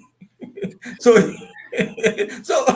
when your children don't understand your language, how do you safeguard yourself in such a situation? I used to admire one family from Nnewi. He's retired, Ugochukwu. They're married to a French professor, a school principal. They are now in Great Britain. Within the family, the children spoke Igbo fluently. They spoke English fluently, and they spoke French, the language of their mother, fluently. Three-way communication. You don't speak to your father in French or English. You speak to your father. I remember when we were not. We never spoke to my father in English or in Hausa. If you enter the house, it is Igbo language. It is Igbo, not English, not Hausa language in our family. That was my father's policy. So we want our people to adopt it so that they will understand, even those in America and other areas. You see, destruction of your language is a primary identity. Destruction of your identity, because when you come and tell me you are an Igbo person, you give me an Igbo name, and you don't speak Igbo language, then your identity is 50% gone. All right. Your latest book is called Fulani Ethno-Islamic Conspiracy and Yoruba Subjugation, from Arale Afonja to Asiwaju Tinubu. What are you saying? Are you saying that, because recently we had this movement in the Southwest to have Islamic Sharia courts in the Southwest. Are you saying that it's inevitable that Yoruba land will become fully Islamized? Yes. If you look at the population in Yoruba land now, Kwara State has 30% Christians, 70% Muslims, approximately. Oyo State has approximately 50% Christians and 50% Muslims. Osun State has 55 Christians and 45 Muslims. Ogun State has 70% Christians and 30% and yes, and 30% Christians. You go to Ondo State. Ondo State is virtually 98% Christians and 2% Muslims. Ekiti State, 99% Christians and 1% Muslims. So you find that it is Lagos State. If you look at Lagos State, you find that, well, Christians are a majority when you combine all. Because if you look at the indigenous, they are very insignificant when you are talking, in terms of population growth. But in Lagos, you have about 60% Christians and 40% Muslims, and that is why any election taken perfectly in Lagos State without rigging, the Christians will always win there. Without rigging, without intimidation, without violence, the Christians will win there. So that is the balance. What we are now saying is that what is starting, what Danfodio through Alimi, remember that Arena Kaka for Afonja was Arena, the commander-in-chief, field marshal of Oyo Empire.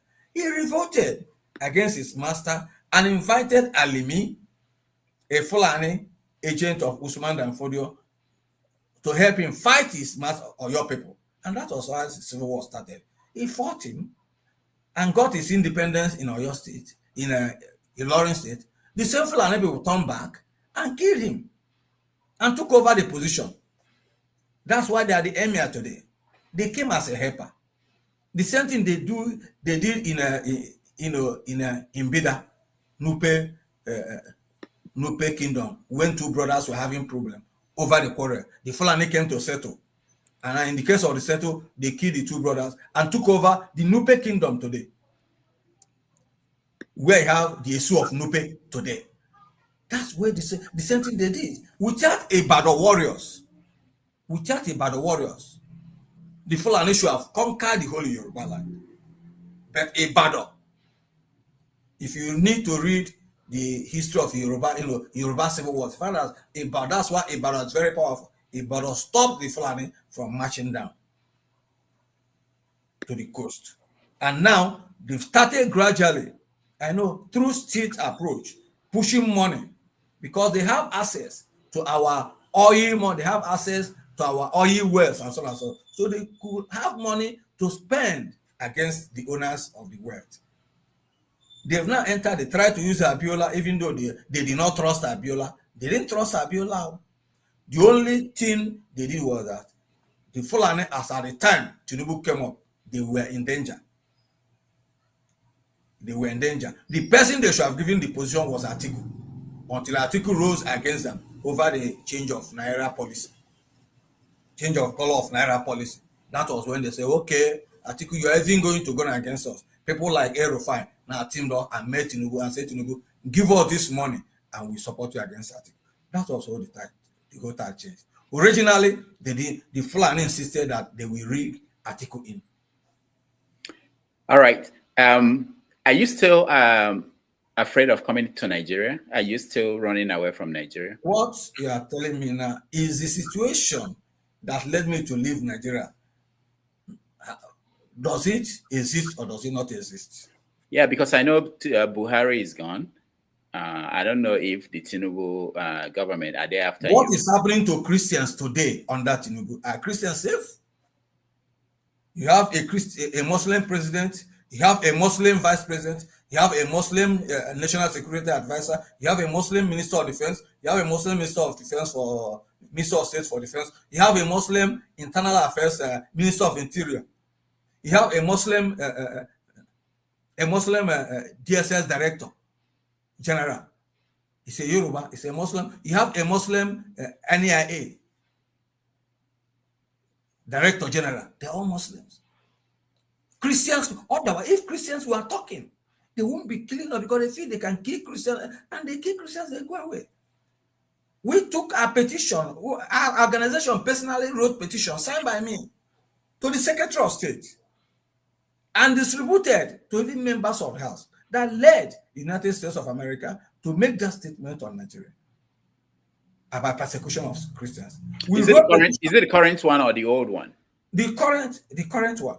We wrote to Anthony Blinken when he removed Nigeria from the list of countries of religious persecution.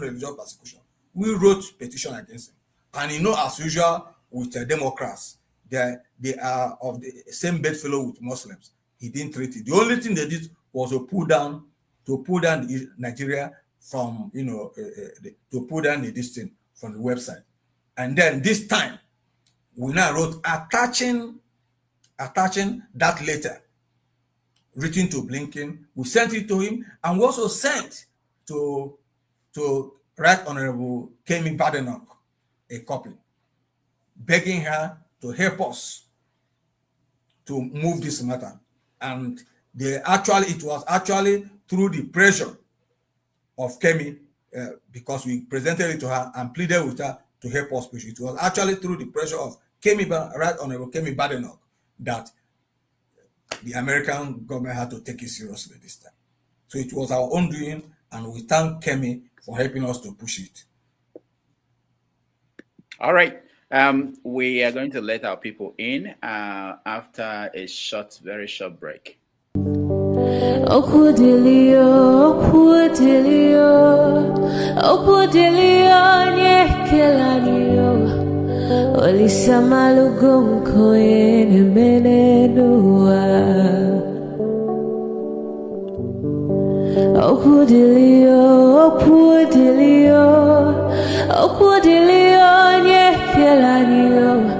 Chukuna malugo yo biadiocha Agaranya chogo kowe bili Agaranya chogo kowe rienio Owe chuku bezie chuku Nuche chukwa busigi fege meo Nuche chukwa busia ifege meo Nifo solo ne asi alibazie Oboye bebe agaranya muliba Oboye wuru agaranya mebibe solia Mano agaranya mwa Oboye afyozie nipakwa Agaranya chogo kowe bili Agaranya chogo kowe rienio Oboye chikubezio lisa Kodili ma kodili bemo Kodili wakema kodili wanima Naino kwane we beluge beluo Kodili ma kodili bemo Kodili kemo kodili heyo Ibedwe me wanem Nikadie zibo himo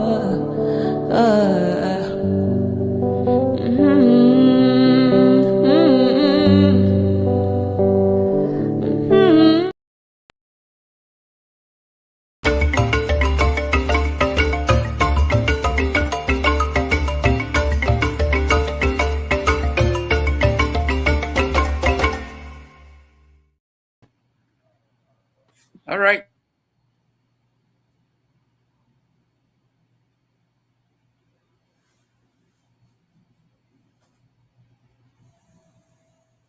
An opportunity to ask questions to Professor, Dr. Nwankwo Tony Nwaezeigwe, who is a researcher, a former professor at UNN, currently in the Philippines. And we've been discussing issues of Islam in Nigeria, history, and all whatnot. So let me bring you in. If you want to join us, please turn on your camera so that we can bring you into the studio. I think that's one of our conditions. All right, let me start with you, KJ. Okay, thank you, Dr. Rudolph, for letting me participate in your wonderful program.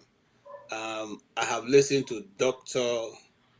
very, very well. And I must say that I've been schooled. I've really been schooled.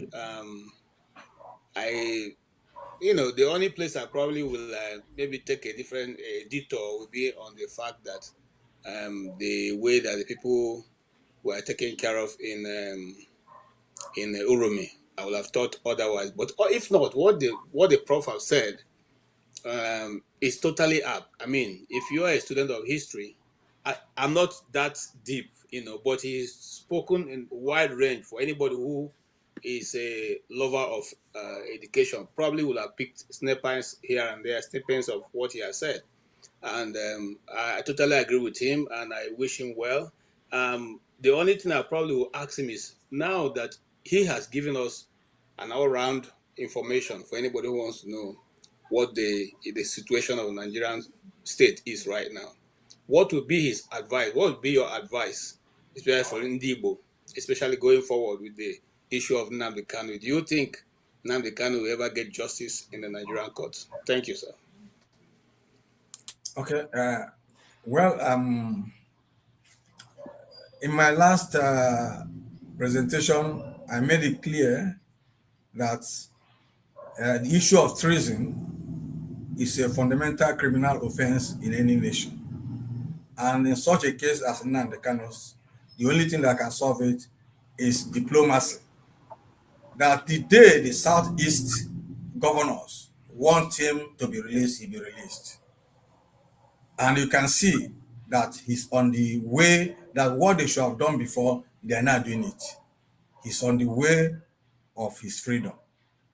First, the Fulani judge, Fulani judges have been replaced by Yoruba judge. And you could see the tone from the judge that we already know where he's going. Because any person giving a Fulani person to judge Igbo man over the case of Biafra, it is condemnation right away, even before the judgment. Now, they've also brought a lawyer, a respectable lawyer, who will look at it. So the diplomacy, a lot of things had already taken place under the bridge. And we are seeing the progress now, and definitely it's going to be out, which means the Southeast leaders have agreed.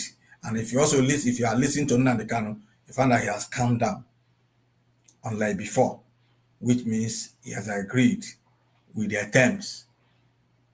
He will definitely be out. Because the issue is that in any matter of treason, you don't release him to go and start campaigning for Biafra again, because no matter how justified such campaign is, no nation, no leader will allow such to take place, because you're also encouraging other people to do the same.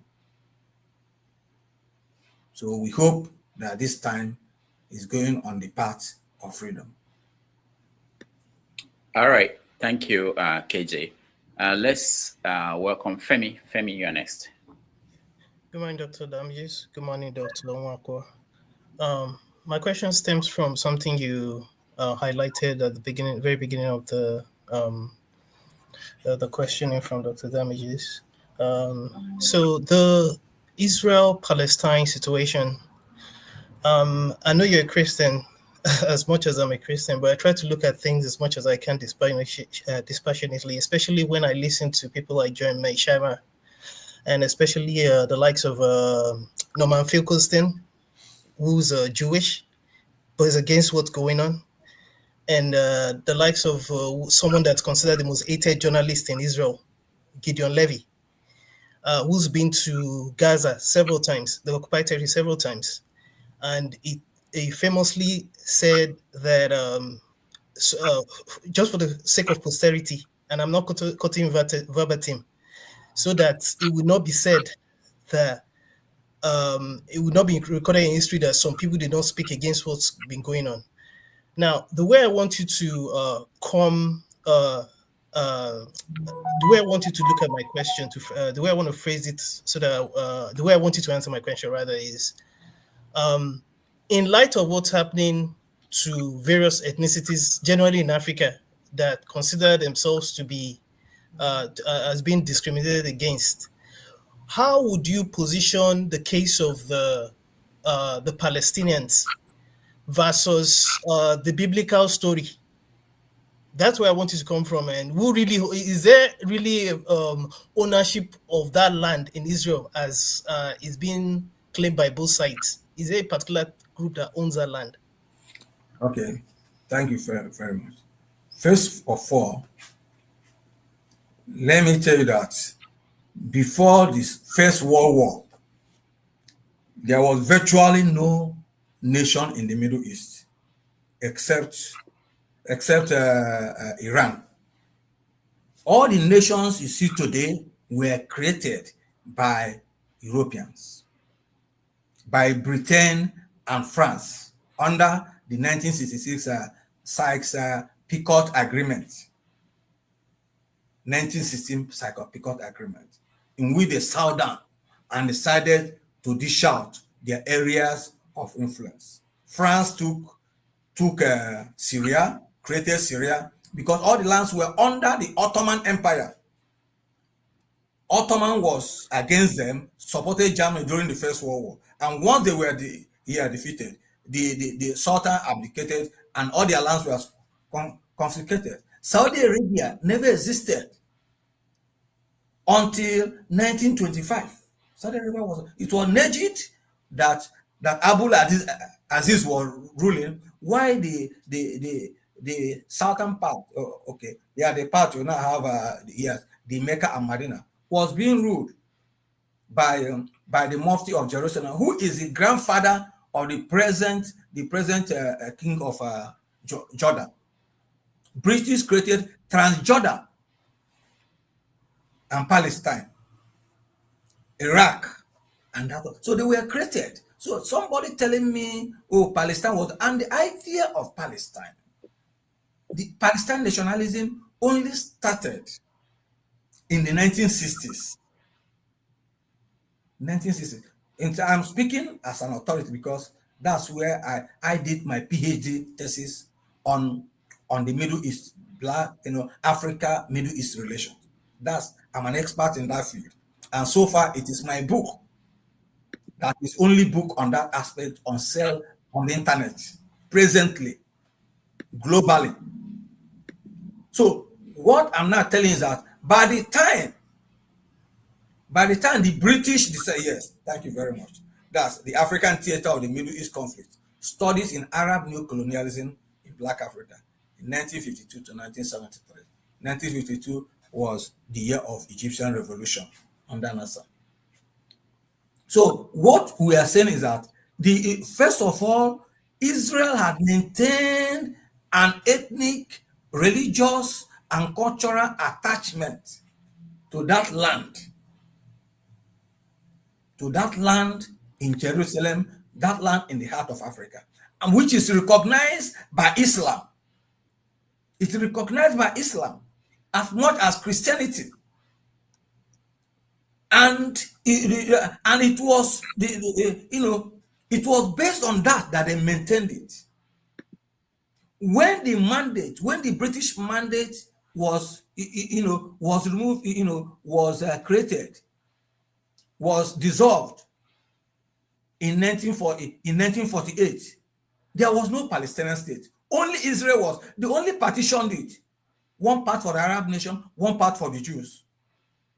And when they partitioned it, no Arab countries did not recognize the partition. I want you to understand, they don't recognize the partition. They all went to war, 1948, against Israel. Israel preferred. And when they went to the war, what happened?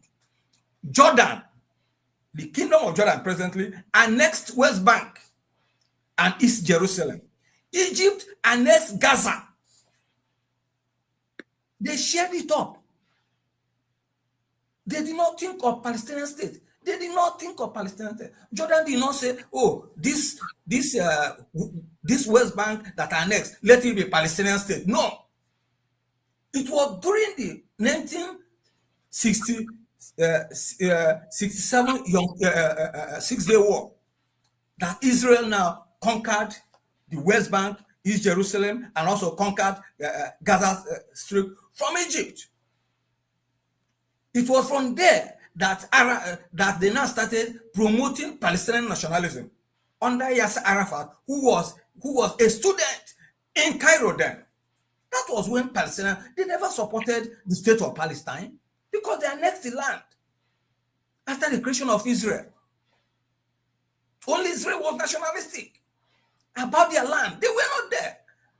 And even when after the Camp David Accord, after the Oslo Accord, after everything, and they said, okay, Palestinians, you have to be there, you have to have your autonomy. What we are now talking about, Hamas said no. Hamas now said that it is now from where? From sea to land, from whatever land to sea, which means Israel should not exist. Now, if Israel, the fact that Israel as a nation exists today, validates not just the Bible, but also the Quran. Because if Israel as a people today, if Israel as a nation does not exist, whatever thing we're reading in the Bible today will be myths and legends. Whatever thing they're reading in the Quran will be myths and legends. So how can you now want to betray, want to wipe out of the face of the earth people who actually gave spiritual and religious justification to your religion? It is impossible. I want us to look at it. It's not a question of one Israeli man telling us they are doing this or that. Israel has never been an aggressor. When the UN partitioned the state of Israel in 1948, Israel took their own. They went to war against Israel. Between 1960 to Suez crisis of 1956, Suez crisis of 1966, Israel was not the aggressor. Israel was not the aggressor in 1967 Six-Day War. Israel was not the aggressor in 1973 Yom Kippur War. And this time to Israel was not the aggressor in the October 7th killing of over 1,000 people. And they're still holding them. If the Hamas had released the people they are holding, then it should have been a different case. You are still holding them. And you are asking for justice. If you were Israel, if you are in the shoe of Israel, what will you do? You allow them to have their way? Now, all these Arabs, those lands you are talking about, the Arabs, we have Arabian Peninsula. The countries that make up Arabian Peninsula are the original Arabs. Saudi Arabia, Yemen, Kuwait, Bahrain, Oman, and then the UAE. These are the core Arab nations. Every other nation, Jordan to Syria to Lebanon, which is even majority Christian, and then to even Iraq, they were recognized ethnic nationalities in the Bible, even historically. Even they still have their languages today. But they were now made to answer Arabism, follow Arabism. So there's even North Africa today. How can you be talking? How can you be telling Israelis as occupants, as a people of occupation, when the history was there? When a general of Muhammad went to Israel, went to Jerusalem and conquered the Roman governor of Jerusalem, conquered the Roman governor of of Alexandria, and conquered the whole North Africa, which were once Christianized, who are actually the people of occupation. The Arabs or the Jews who have roots of existence there over 30 years, over let me say 5,000 years or so, or the Arabs who migrated through war from Arabian Peninsula to conquer and conquest, and they're still going back conquering us. There's still the problem we're suffering today in Africa. In Mozambique, it is Islam created by Arabs. Even in Congo, you still have them. In Nigeria, here we have it. The problem today we have in Africa today is the same Arabs and their Islam. Remove them, Africa will be peaceful. All right. Thank you, Femi. Let's go to Beyond. Welcome to the show. Oh, good evening, sir. Good evening, Dr. Damages. Yeah, nice to have Good you. evening, Dr. Tony. My question goes thus, is very short and straightforward. Is it possible for the Nigerian state to be Islamized now with the present state of the country? Because you made it very clearly, you wrote it in your book that from the time of Aria Fonja to Ashwa Bola Ahmed Tinubu, is it possible for the Islamization to take place? That's my question. The issue now is, what is the yardstick for Islamization? I have stated it. First of all, an Islamic state is defined by the political leadership of the country. That is number one. Nigeria has not only passed that test, but double by having a Muslim vice president and major. The second one is their capture of the judiciary. For 2 consecutive periods, now 4 consecutive periods now, or 5, Muslims have been chief justice of the Federation. You are now talking about the economic aspect, where it's not just we are members of the OIC. Go and read the principles, aims, and objectives of OIC. The fundamental aspect that states the promotion of Islamic values and religion. And this is money contributed by Nigerians to promote Islam against them. Aligned with OIC is the Islamic Development Bank that tells you about Sukuk or whatever. Islamic, you put your money owned by Christians, even bulk of which is produced, but you put it inside the Islamic Development Bank, and they give you rules before they borrow you money. Number one, you should not do anything, you should not cultivate, you should not rear pig, you should not produce any alcoholic drink, you should not do anything Islamic. In the money you contributed. And you think you are Islamized, you are not Islamized. And now, you are now in a country where the life of Christians are worth less than that of a cow. You kill a cow, a Fulani Muslim will kill 20 Christians. But you kill 20 Christians, nothing happens. Look at that, talking about 14 people slaughtered.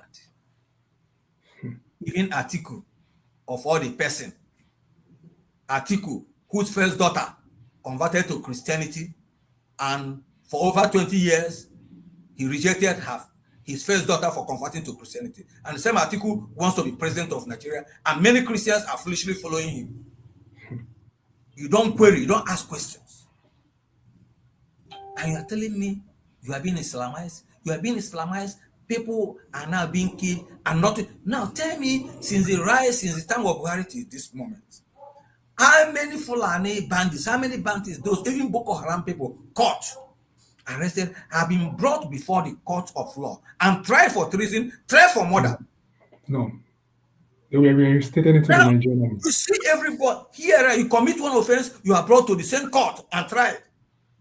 Now, they now have their own, what they call reformation. You get a murderer who killed and many people, kidnapped by ransom. You put them, feed him very well, and now tell him he's reformed. Give him fine clothes and allow him to go. I don't know if you understand the extent of evil, that is going place in Nigeria in terms of justice.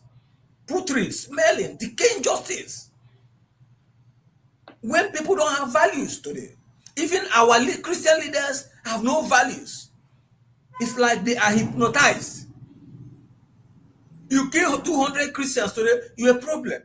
There's no problem for you. Nobody talks. Every moment of night, Christians are being slaughtered in Benue State and their land taken over. Kaduna still dissenting. Nobody talks. 2 traditional rulers from Ekiti were slaughtered by these people. It ended that way. No demonstrations, nothing. What stops? I don't know. What crops the Christians? You go to church every day, you pray. God help us. You collect tithe, they do everything. Pastor, if you cannot protect the people, you cannot protect your flock physically, how can you lead them to heaven? As I've always said, if we want this nonsense to stop, it's a question of people coming out to ask the question, why the killings? Let the police kill all the people. But people like Nsukka, who is collecting appointments, cannot do it. People like Adeboye, who is receiving patronage through Tinubu's one, cannot do it. There are even a lot of them. People like Kumuyi, who are so sympathetic because Tinubu gives him a lot of money. Or Bakare, who was a Muslim, he still has sympathy for these people. So they cannot lead the protest. So we have a problem with the Christian leadership who don't know that, not that it is Islam, it's no longer state Islamization. It is practical Islamization, where Christians are killed and no law and justice takes place. And then when Muslims are killed, it becomes a case. It is disgusting that bandits. I was once arrested by a northern police officer, stopped from my car because he saw a machete at the side of my car. Because as Odogwu, I won't be traveling without having machete in my. That is part of my insignia. And again, it's not everybody can harass me. And before you harass me on the way, you must have come to a certain level in your weaponization. The policeman said, "What are you doing?" I said, "Why?" He said, "That is a weapon. Why should I carry it?" You are telling a lecturer in his car driving, why did he put machete? Not gun. They see people carrying AK-47 moving around, kidnapping and killing. A prelate of Methodist Church was kidnapped very close to his hometown, Ihube. They paid over 100 million to release him and the Bishop of Owerri Diocese and his other people. We're not talking about the people in Hausa land or Fulani land. We're not talking in your hometown. And our people are sleeping and you're asking me, are we being Islamized? Islamization, what is it? The height of Islamization is when you are killed, discriminated against, and you like the resistance. You like the spirit and the strength to resist it. That is the height of Islamization. And Nigeria has come to that level. All right, thank you very much, sir. I really appreciate your answers. All right, thank you, Beyond. Let's go to Tony. Greetings, Dr. Damages and viewers. Odogwu Buzo, I greet you, sir. Thank you, my namesake, except that you try to Africanize your own. Well, you know, Mr. Andrew Nwaezeigwe, I think he's late now, has first mentioned you to me, and I'm pleased to be speaking with you here on the platform. He has told me that you have very radical views. So, from what I see here, you've given us a mouthful, some, you know, very, very instructive and educative. Some I find very controversial, but just not to waste time. I really want to ask, you know, when you talked about the lynching of the 16 people in Uromi, you seem to justify that action. And I was wondering, even in spite of all that you have explained, the panel of justice in our jurisprudence is that you are innocent until proven guilty by a court of competent jurisdiction. So, looking at it from that perspective, do you still think that it was good for those 16 people to have been lynched and killed the way they did? First, I don't know the jurisdiction you're talking about. Is it Nigerian jurisdiction or American jurisdiction or European jurisdiction? Of course, the incident took place in Nigeria, so I'm talking about Nigeria. No, it doesn't work in Nigeria. Even in Nigeria, you are judged guilty before you are proven yes otherwise. That's the Nigerian law. You are arrested by the police, detained, and do everything, and even refuse to be granted bail until the church proves otherwise. At times, people serve even more than the number of years they should serve for their crime while in detention. That is Nigerian time. So let us not go into formal law, because we have the most corrupt judiciary in the whole world in Nigeria. So we are now talking about people who are unable to try one Fulani bandit or Fulani herdsman who committed murder. We are not finding it hard to see none. You have not tried them. Terrorists, you bring terrorists, you give them, feed them, give them clothes, and tell me you are reforming them, they go back to the group. So why can't people join the rank and file? If being a Boko Haram, if being Aspa, if being a bandit, after my exploit, I will now come and say, oh my God, I'm repented, and you accept me, and even give me food, give me money to establish. Is it not lucrative? Are you not making banditry? Are you not making insurgency? Are you not making terrorism lucrative for the people there? Because they are short. If they survive the battle, they come back, they're arrested, they're safe. So is that the justice you are talking about? You are not talking about people who have been raided, they've been kidnapped, they've been killed in their farms. And here you see the same people armed in whatever arms they carry, and telling us that they went for hunting in River State. Which River State area did they go for hunting? For Christ's sake, I am from Delta State. I'm from Niger Delta. And in fact, from my town, Iguzo, you have swamps up to Abo, swamps up to Atani, up to Oko, up to up to Abo, up to Abala and all that. From my town, if you look at the map, we have boundary with Abala. I know that area very well. I'm from that area. I know very well. River State, that is even where you have mangrove swamps, where you have where you cannot even move through. People who don't even know river, who don't know how to swim, are telling us that they went there. Where did they have? Which animal did they kill?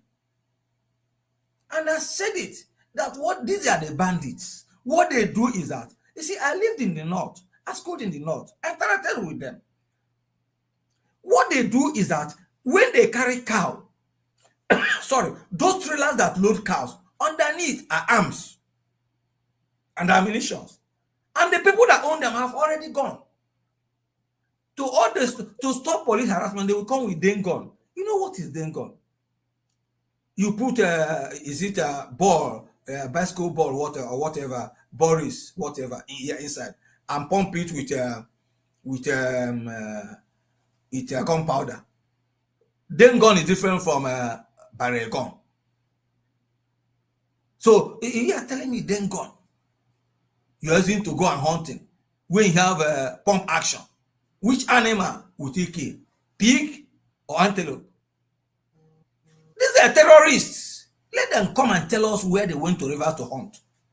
These were the people imported by Mwike to help him quell any riot in case Fubara's group rose up against the state of emergency.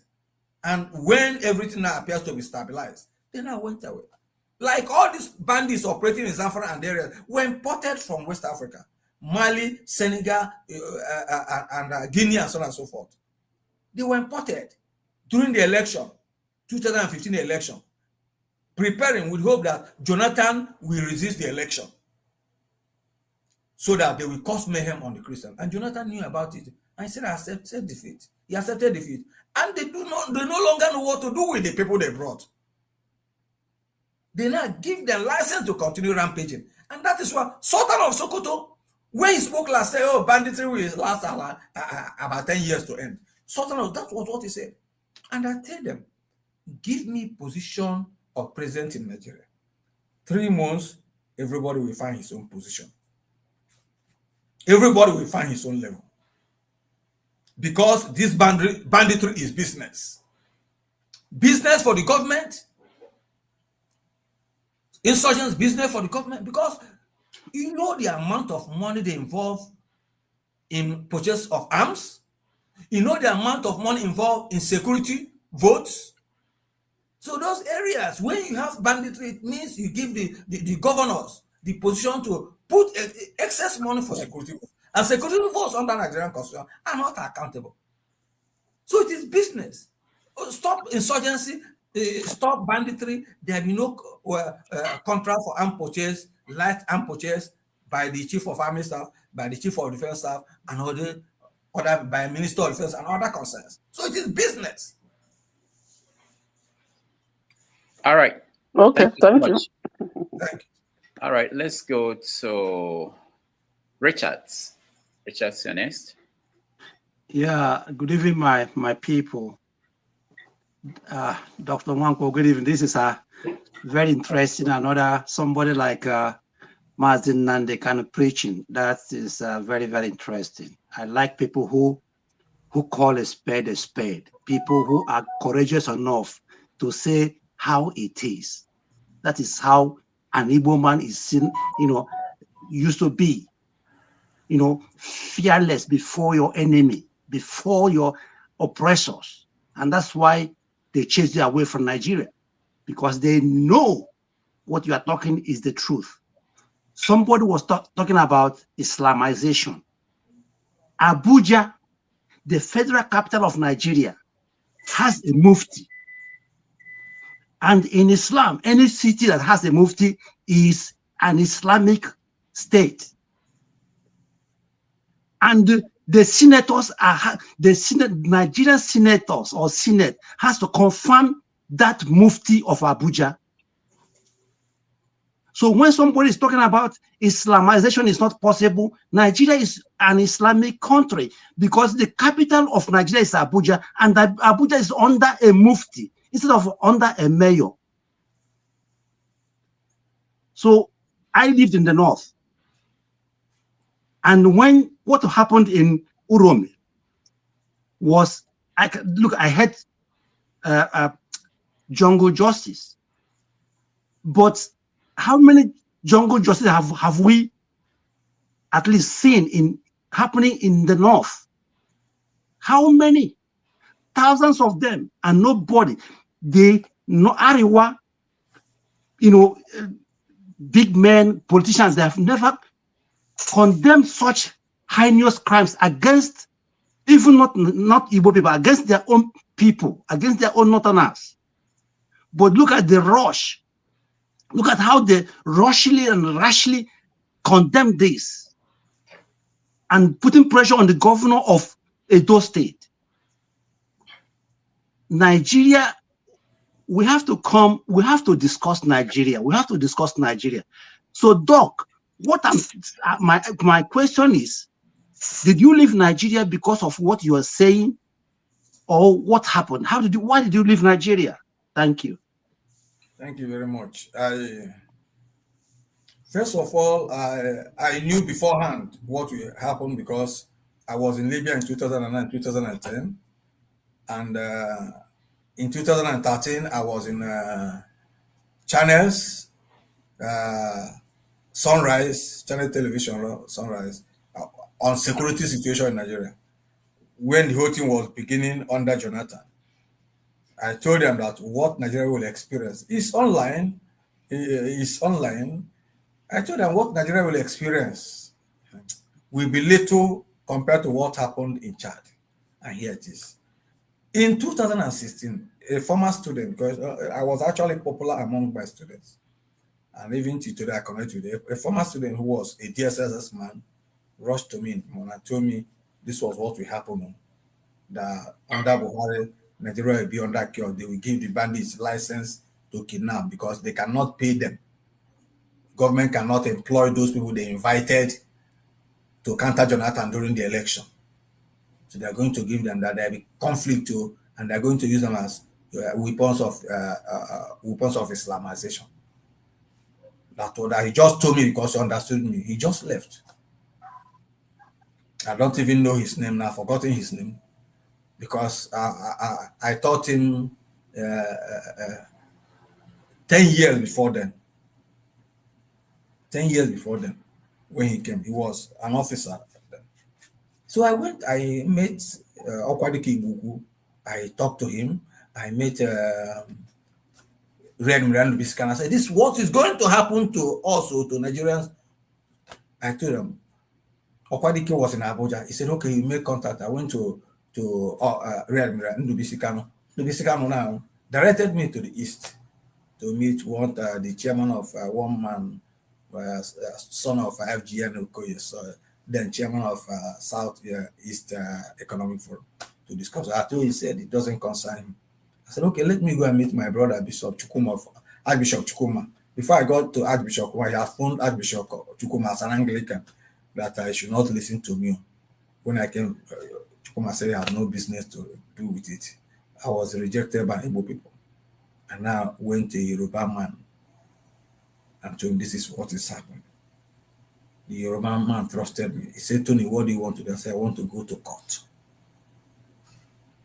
He said, okay, go and get a lawyer and come back. I got a lawyer and came back. And he gave me 3 million naira cash to start the case. And I filed it as a federal high court, challenging Buhari federal government on Islamization policies, presenting, and that was after Buhari put Nigeria into the Islamized military coalition, which was a way of, bringing up fall back in case the Nigerian Christians revolt against him. And I put Nigeria into Muslim military coalition, and no Christian raised eyebrow, nobody protested, they just slept, clapping, praising God. Jesus come and help us in heaven, and so on. I filed the case in Asaba High Court. I invited Kelechi, my friend from Imo State. Kelechi, now they used my permission, senior advocate of Nigeria, and he invited me, he wanted to hand me over to DSSS, my lawyer. It was at that moment that Asimota, senior advocate of Nigeria from Benin, now heard about the case and intervened and told me, Tony, my boy, I will take the case free of charge. And Asimota was there when Professor Nwaezeigwe, our late Professor Nwaezeigwe, heard about it, Ben Nwaezeigwe. And Ben Nwaezeigwe also came and took over. Asimota said, since Ben Nwaezeigwe was his senior, he should not be leading. So it was at that time they came to arrest me in Asaba. They couldn't. I abandoned my school. And they traced me. I now went to Bonsac, interior of Asaba, and rented an apartment and hid there. They traced me. They could not do it until they now took the matter to transfer the matter to Abuja, expecting me to come. They stopped my salary. And in Nsukka, even they were telling the people in person, paying my salary, that I should come physically to receive my salary. I don't need the salary. And I abandoned it since January 2017. They stopped my salary. And then I went into hiding. So that was how I went into hiding, because actually they came, the point is that my name was bigger than my body. That was actually what saved me. My name was bigger than my body. Because you may be talking about me. I was in a trackers one day, students were discussing about me. They didn't know I was in the bus, but they didn't know I was there. You understand? So I came to, they sent people to arrest me in Abuja, in the court. So I came with, I didn't come with my car because I know my car was a signature for them to know, BMW. So they will know. So I came with a taxi man. 3 hefty men were there. I told this taxi man, I moved through. Simple, just nothing. I took the case matter, they adjourned the case. The judge was not there. I came back, they were still standing, I left. When I left, they went to ask the man. So when I came in, the court clerk was telling me, where did you come to? I said, from that place. I said, did I say, I'm an assessor of people? He said, I said, what was it? I said, nothing. He just gave me the date. They were still standing there. I left. So when they went back and asked him, hasn't the man come to collect the date? He said the man has come and collected the date. So it was after that, January 2018, that they now went after me in full force. And it was in the from Lagos, everywhere, so on and so forth. It was in process, I got fractured through a sabotage of a friend. And I went into hiding for 5 months, treating until, without knowing that my one side of my femur had broken. So it was from that I now escaped through Cameroon and moved into a total journey that led me through Niger Republic, Central African Republic, back to Cameroon, to Niger, Burkina Faso, to Benin, to Togo, to Ghana, where I stayed 6 months. I slept under bridge in Nkrumah Circle for 6 months. Nobody agreed to accept me in. Until a Yoruba friend, supporter, a lady, Professor Fumilayo Adesina David, contacted another professor in Cape Coast University, Professor Bonsom, who came there and gave me flight tickets to escape to Sierra Leone. Because while I was in that place, they tried several times to kill me and kidnap me in Ghana. I ran to the police rejected me and drove me away in Ghana, that they will not take care of me. Until I fled to Cape Coast and the man helped me. I took a flight to Sierra Leone. So from Sierra Leone, it was terrible again. I took a flight, I took by road, moved through Guinea-Bissau, Gambia to Senegal, where I stay again. They tried to kill me. I ran to St. Louis. The police said they rejected me, they won't take care of me. The policeman said, why should I be fighting Christians and I'm coming to a Muslim country? Drove me from the police station. And luckily enough, I fled to Mali, from Mali to Burkina Faso, from Burkina Faso to Togo, where Togo government helped me and said they knew the problem in Nigeria and gave me a refugee status immediately to let me escape. So they gave me their passport. With Togolese passport, I fled to Rwanda. In Rwanda, after 1 year and 4 months, the government said I should not stay again, and they took me away. They chased me away, gave me 30 days to leave. With my clutches, I held my clutches for 6 years and 4 months. I was working on clutches. From there to Uganda. In Uganda, the government said they didn't want me again.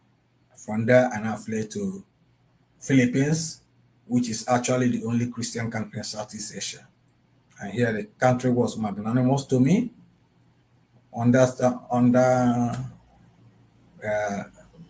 Within a year and 6 months, under a year and 6 months, they granted me full status as a refugee and even sent me to hospital for surgery, orthopedic surgery, that I can walk a bit now without clutches. So I've been very grateful to the Republic of Philippines, because without them, I should still be working with my clutches after 6 and 4 years in pain.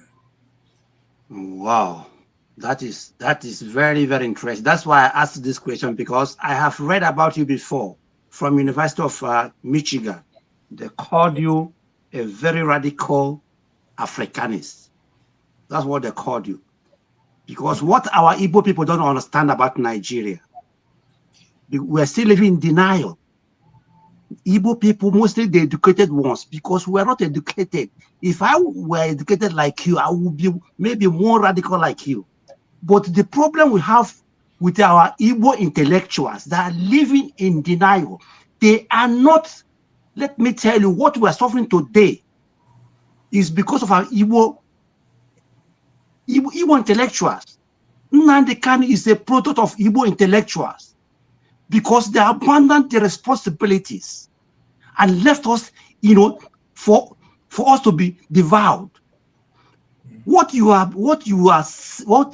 just narrated now, a lot of northern Nigerians have made more horrible comments than you, even than Nnamdi Kanu, and are still living in Nigeria. But because you are an Igbo man, that's why they chased you out of Nigeria. Because Nnamdi Kanu is an Igbo man, that's why Nnamdi Kanu is still in detention today. A lot of Yorubas have made a similar thing, comments about Nigeria, but are still living in Nigeria.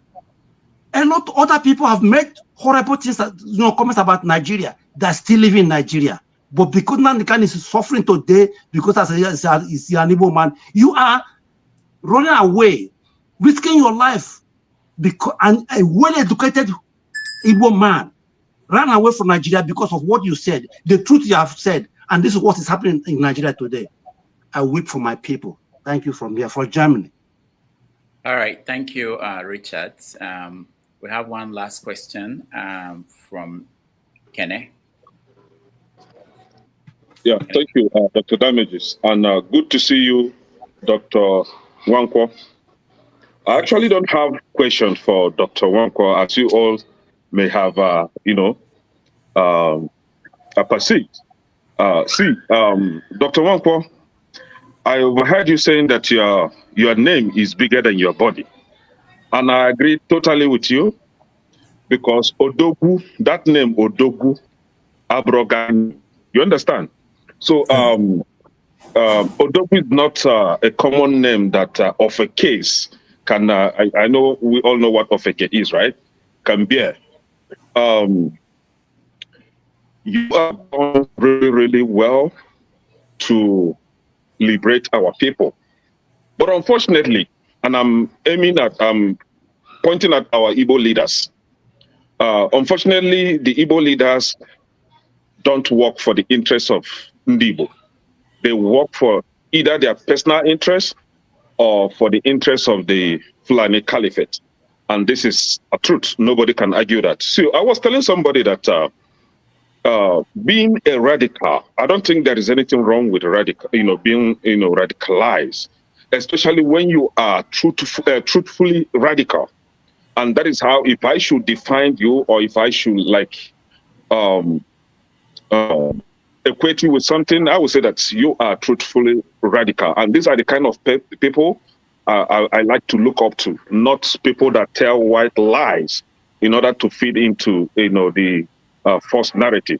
So say it the way it is, and if anybody likes that, fine. If you don't like it, we have a lot of transformer there. You can go help yourself and hug one. But in Nigeria is not a place where you have to be civil all the time. On this platform yesterday, I was telling them that in Nigeria, sometimes you don't have to be civil. You have to, face the issue the way it comes. We've been deceived and lied to, and unfortunately, we keep falling to that same deception, especially our so-called educated elite, which you are not in that class, obviously. They think they know it all, but they keep making blunders, and there's nothing ever that they've achieved from their education or what they think that they know better than others. It has been failing them. It has been failing everybody. But I wish they could listen to people like you and try to do the right thing.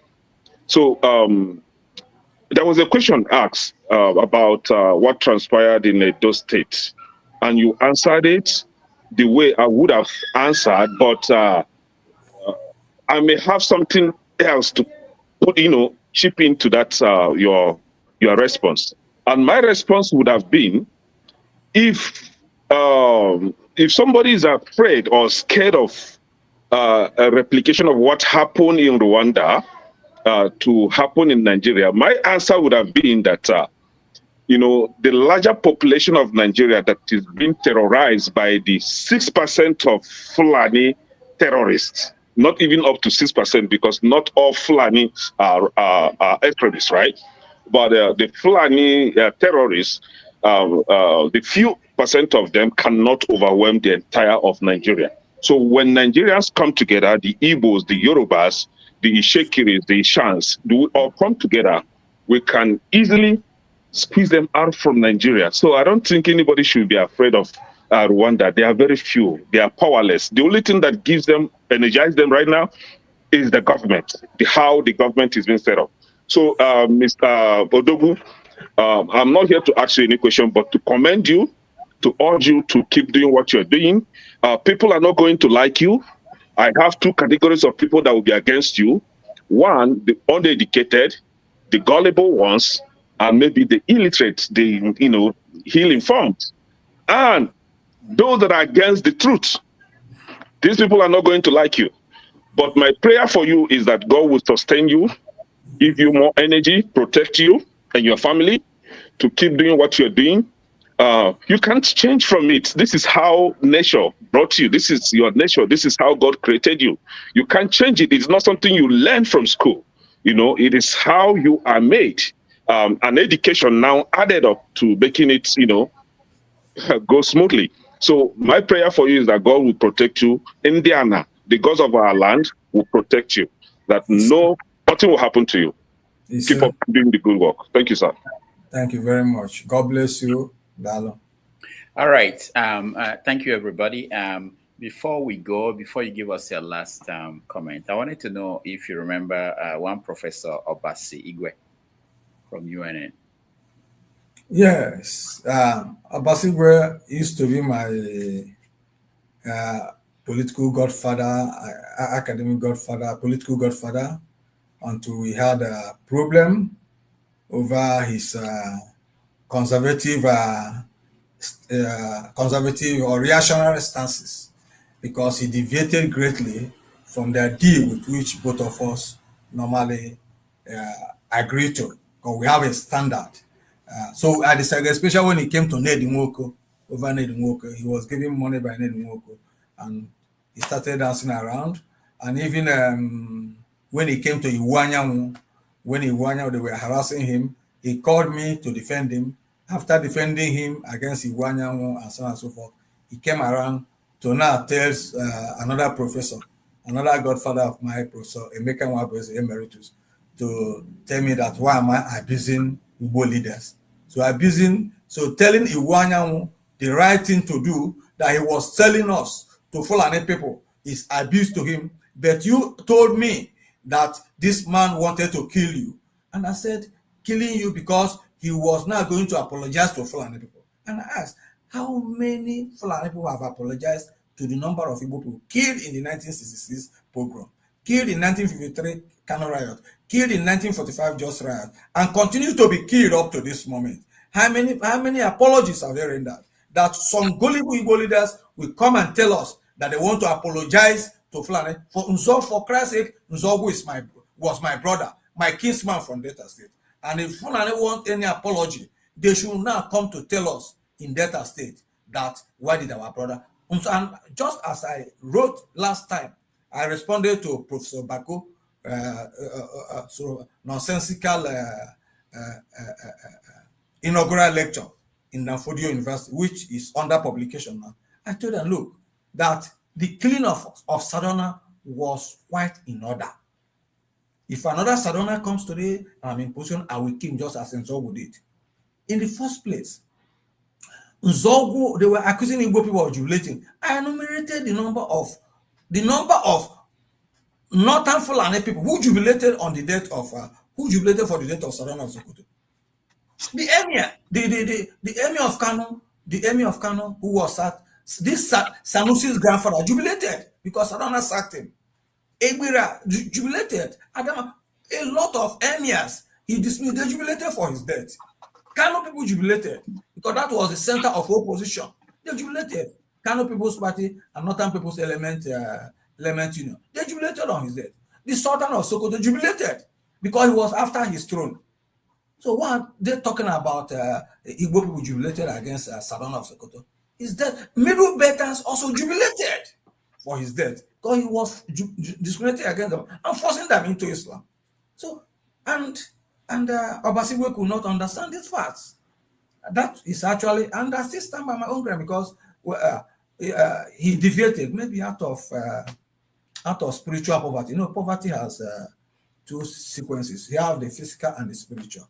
The physical, when you are physically hungry, you can still retain your integrity. You can still maintain your integrity when it's all about physical hunger. But when the hunger goes into the spiritual level, everything, your integrity, your consciousness, your historical linkages, they're all subdued under the need for survival. I have died several times. You know what is death? I have died several times. And God said, you will not die again. And why should I be afraid to tell the truth? When there are more than 100 occasions, I should have died. If God had wanted me to stop talking, then I should have died since. Do you know in Baturi, I was locked up by gendarmerie. In Cameroon, I slept 3 days in the bush. They were chasing me. 3 days, rain fell on me in Cameroon. And when I came, gendarmerie locked me up. And when they locked me up, they were coming to demand for me to be executed. And the gendarmerie came and said, what did this man do? Because the worst country an opposition can go is Cameroon. It's disorganized and wicked, lawless. They don't, anything in life is nothing to them. So the man said, I did not do anything. Look, he was a Christian. And he drove me. Instead of protecting me, he drove me away. I went to police station. They drove me away. I ran into the bush. They chased me into the bush. In the night, I didn't know the Baturi, border to Congo Republic. I didn't know where I was going. Until I slept in the bush. In the morning, I was like a madman. I came to one man who was living alone in there. I said, I saw a Catholic church. I said, je n'ai pas le mal. You know, the little French, I'm not mad. Je suis le professeur. Je n'ai pas malade. I'm not mad. I'm a professor. He now took me to the priest. 2 priests. They came there, gave me bread and tea without sugar and this thing. And told me to wait, they will help me. They went and called gendarmerie.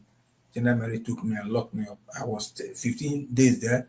When the man released me and they pursued me again, I slept the following day. Before I now ran the following day, I ran to the United Nations High Commission for Refugees, who now took me into custody. And after 15 days after 35 days in hospital custody, they now decided to issue me Central African Republic ID card. It was Central African Republic ID card. They were still chasing me, that I used to move through northern Cameroon, try to enter Chad, Niger. It was there they told me that the president of Nigeria was from Niger Republic, that the southern one had left. If I go to Chad, they will kill me. So I decided to reach through Gamboru, Ngala, with that ID card to enter Nigeria. From Nigeria, I was from Gamboru to Maiduguri. I've not been to Maiduguri. Came there, any person I met, they did not take care of me. I still had money in the bank. I went and took money from the bank. My bank was on red. So when I was going to take the money in the, because I had my money in Access Bank, I also had in a Keystone Bank. The Access Bank is gated. It will be very difficult to escape. But Keystone Bank is open, no gate. So I prefer to go there where I have savings. So I knew I paid about 500,000 naira before I left. So I had some money. So when I went there, the woman checked and saw that my bank is red. He said, no, I cannot receive. I should wait for his master to told the manager was now calling security. When I wanted to go, he said, do you want to do anything? I said, I wanted to collect money. He said, okay, he gave me. I knew that when I demand, if I ask for 100,000, it will need confirmation from the accountant or the manager. So I asked for 95,000 naira. So as soon as they gave me 95,000 naira, I just fled. The security said, they are calling you nowhere. I chartered a keke without knowing where it's going. It was when we left. I told him to take me to where I would take a vehicle to Bauchi. When I got there, they were already chasing, looking at me. I discovered, I said, only 2 people were there. I said, can I pay for 2 people so we can go? They said, okay. And I discovered I've made a mistake. Then I started suspecting me and I left. Within a short, the man came and told me, come now, they're waiting for me to. I said, I thought you have gone. He said, no, and I changed location. So while I was checking location, I just saw a bus coming. Kano. I just jumped in. I landed in Kano midnight. From Kano to Sokoto, from Kano to to Ilela, boundary from Ilela, I enter Brinkoni by Okada, Niger. You know, it is only in the south that you have borders. In the north, nothing like border control. When I enter from Cameroon to Gambori, the Nigerian immigration man was sleeping. When I enter from Ilela to Niger Republic to Brinkoni in Niger Republic, they were just standing. It was just like no different country. It was only Nigeria, only southern Nigeria. We operate 2 different countries in Nigeria, 2 different nations. One man by custom, the other man free. That was how I entered. I now entered Ilela. From Ilela to Brinkoni in Niger, from Brinkoni Niamey, from Niamey to B2. To B2 in Burkina Faso, B2 to Boko in Ghana, then from Boko to Accra. We are now stay 6 months. So it was I helped people, the Reverend Father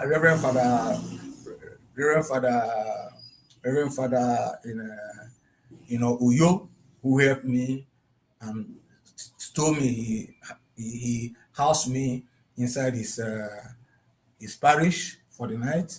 So and called a man who runs a secret jetty that transports diesel to Cameroon and begged him. So it was that jetty that they carried me because I can't climb because of my broken leg.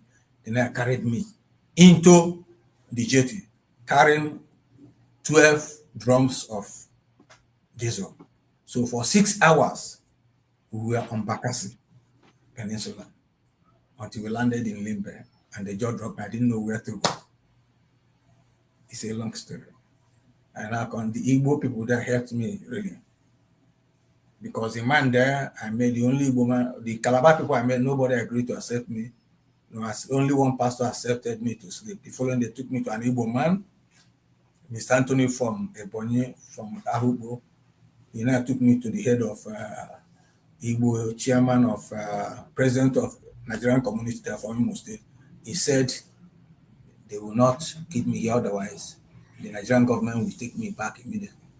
He gave me an arrangement to go to Yaoundé.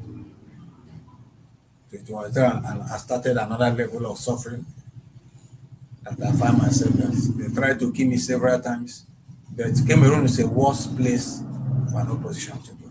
It's just by the grace of God that I'm living today. And that is why I cannot stop this battle, because I have seen death. There's nothing I can fear again. Let me stop today. It is a long story. I'm about to complete the story. Although part of it up to Togo was published, but I have to conclude it up to this place now. Wow. Up to Philippines. Yes. It's a long story. It's just God. It's just God. Wow. I don't own my life. All right. Thank you so much, Dr. Tony Nwaezeigwe. It's been a wonderful day spending it with you. For those who are interested in reading some of his works, you can find them on wherever books are sold. This is his latest, Fulani Ethno-Islamic Conspiracy and Yoruba Subjugation, from Arale Afonja to Asiwaju Tinubu. Thank you so much for joining us. We have a new stream that will start very soon, which will be where you'll have opportunity to give us feedback on the conversation we had today. Dr. Nwankwo Tony, thank you so much for joining us. Thank you. God bless you. And everybody, thank you. God bless all of you. All right. So if you want to support his work, you can buy his books. They are all over places that books are sold. And we will invite him again when the comprehensive story of his journey out of Nigeria is published. Again, thank you all. And let's take a break. And when we come back, we go to the next stream, which will be KJ will be the host. All right.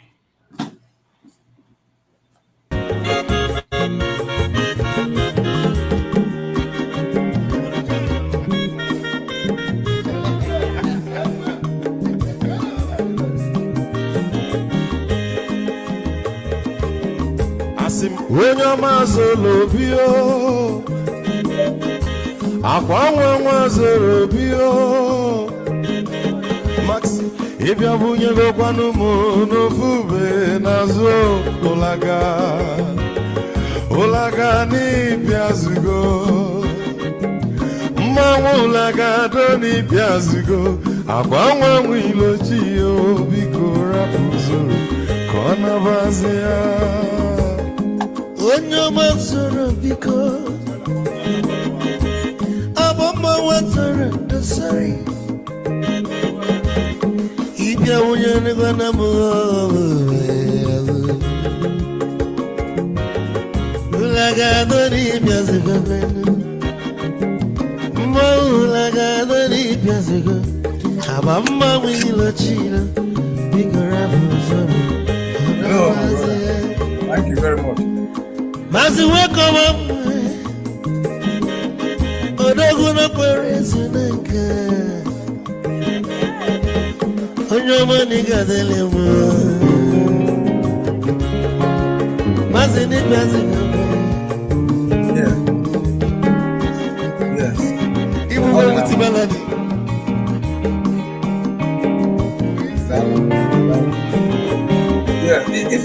If one people, because you got to go where you're from. Odogwu na chala no ka. Is it one them nigga dele mo? Olaga doni bezugo. Olaga doni bezugo. Mama wilo chilo bigora buzo. Say, when your mother, I'm a mother, sorry. If I were in a Guanamo of Ube, Molaga, don't Piazugo, Nazaboy, Molaga, don't Piazugo, I'm a Mawilo Chilo, Bigo Rapuzo.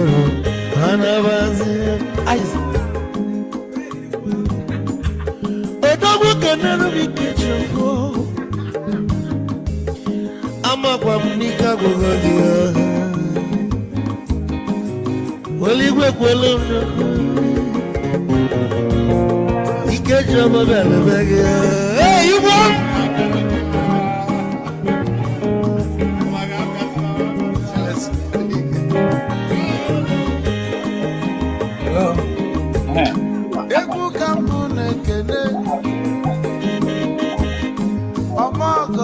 So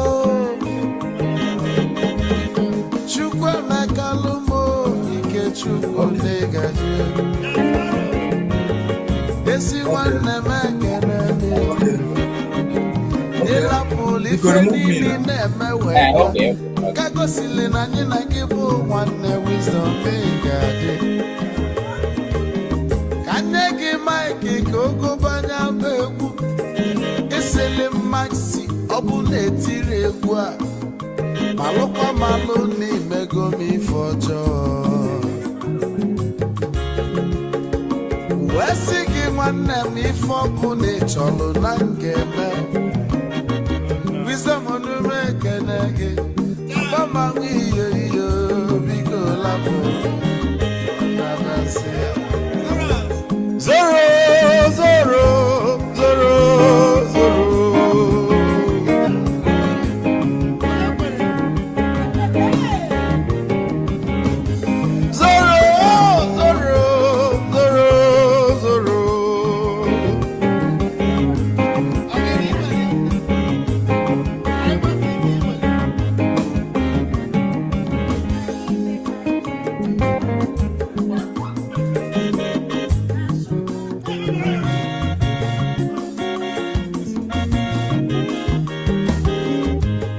Deduru joy na bugwa osa Sokoto Ujembe mwilo Anu solo mwe manofia nara Onye nwuro zurike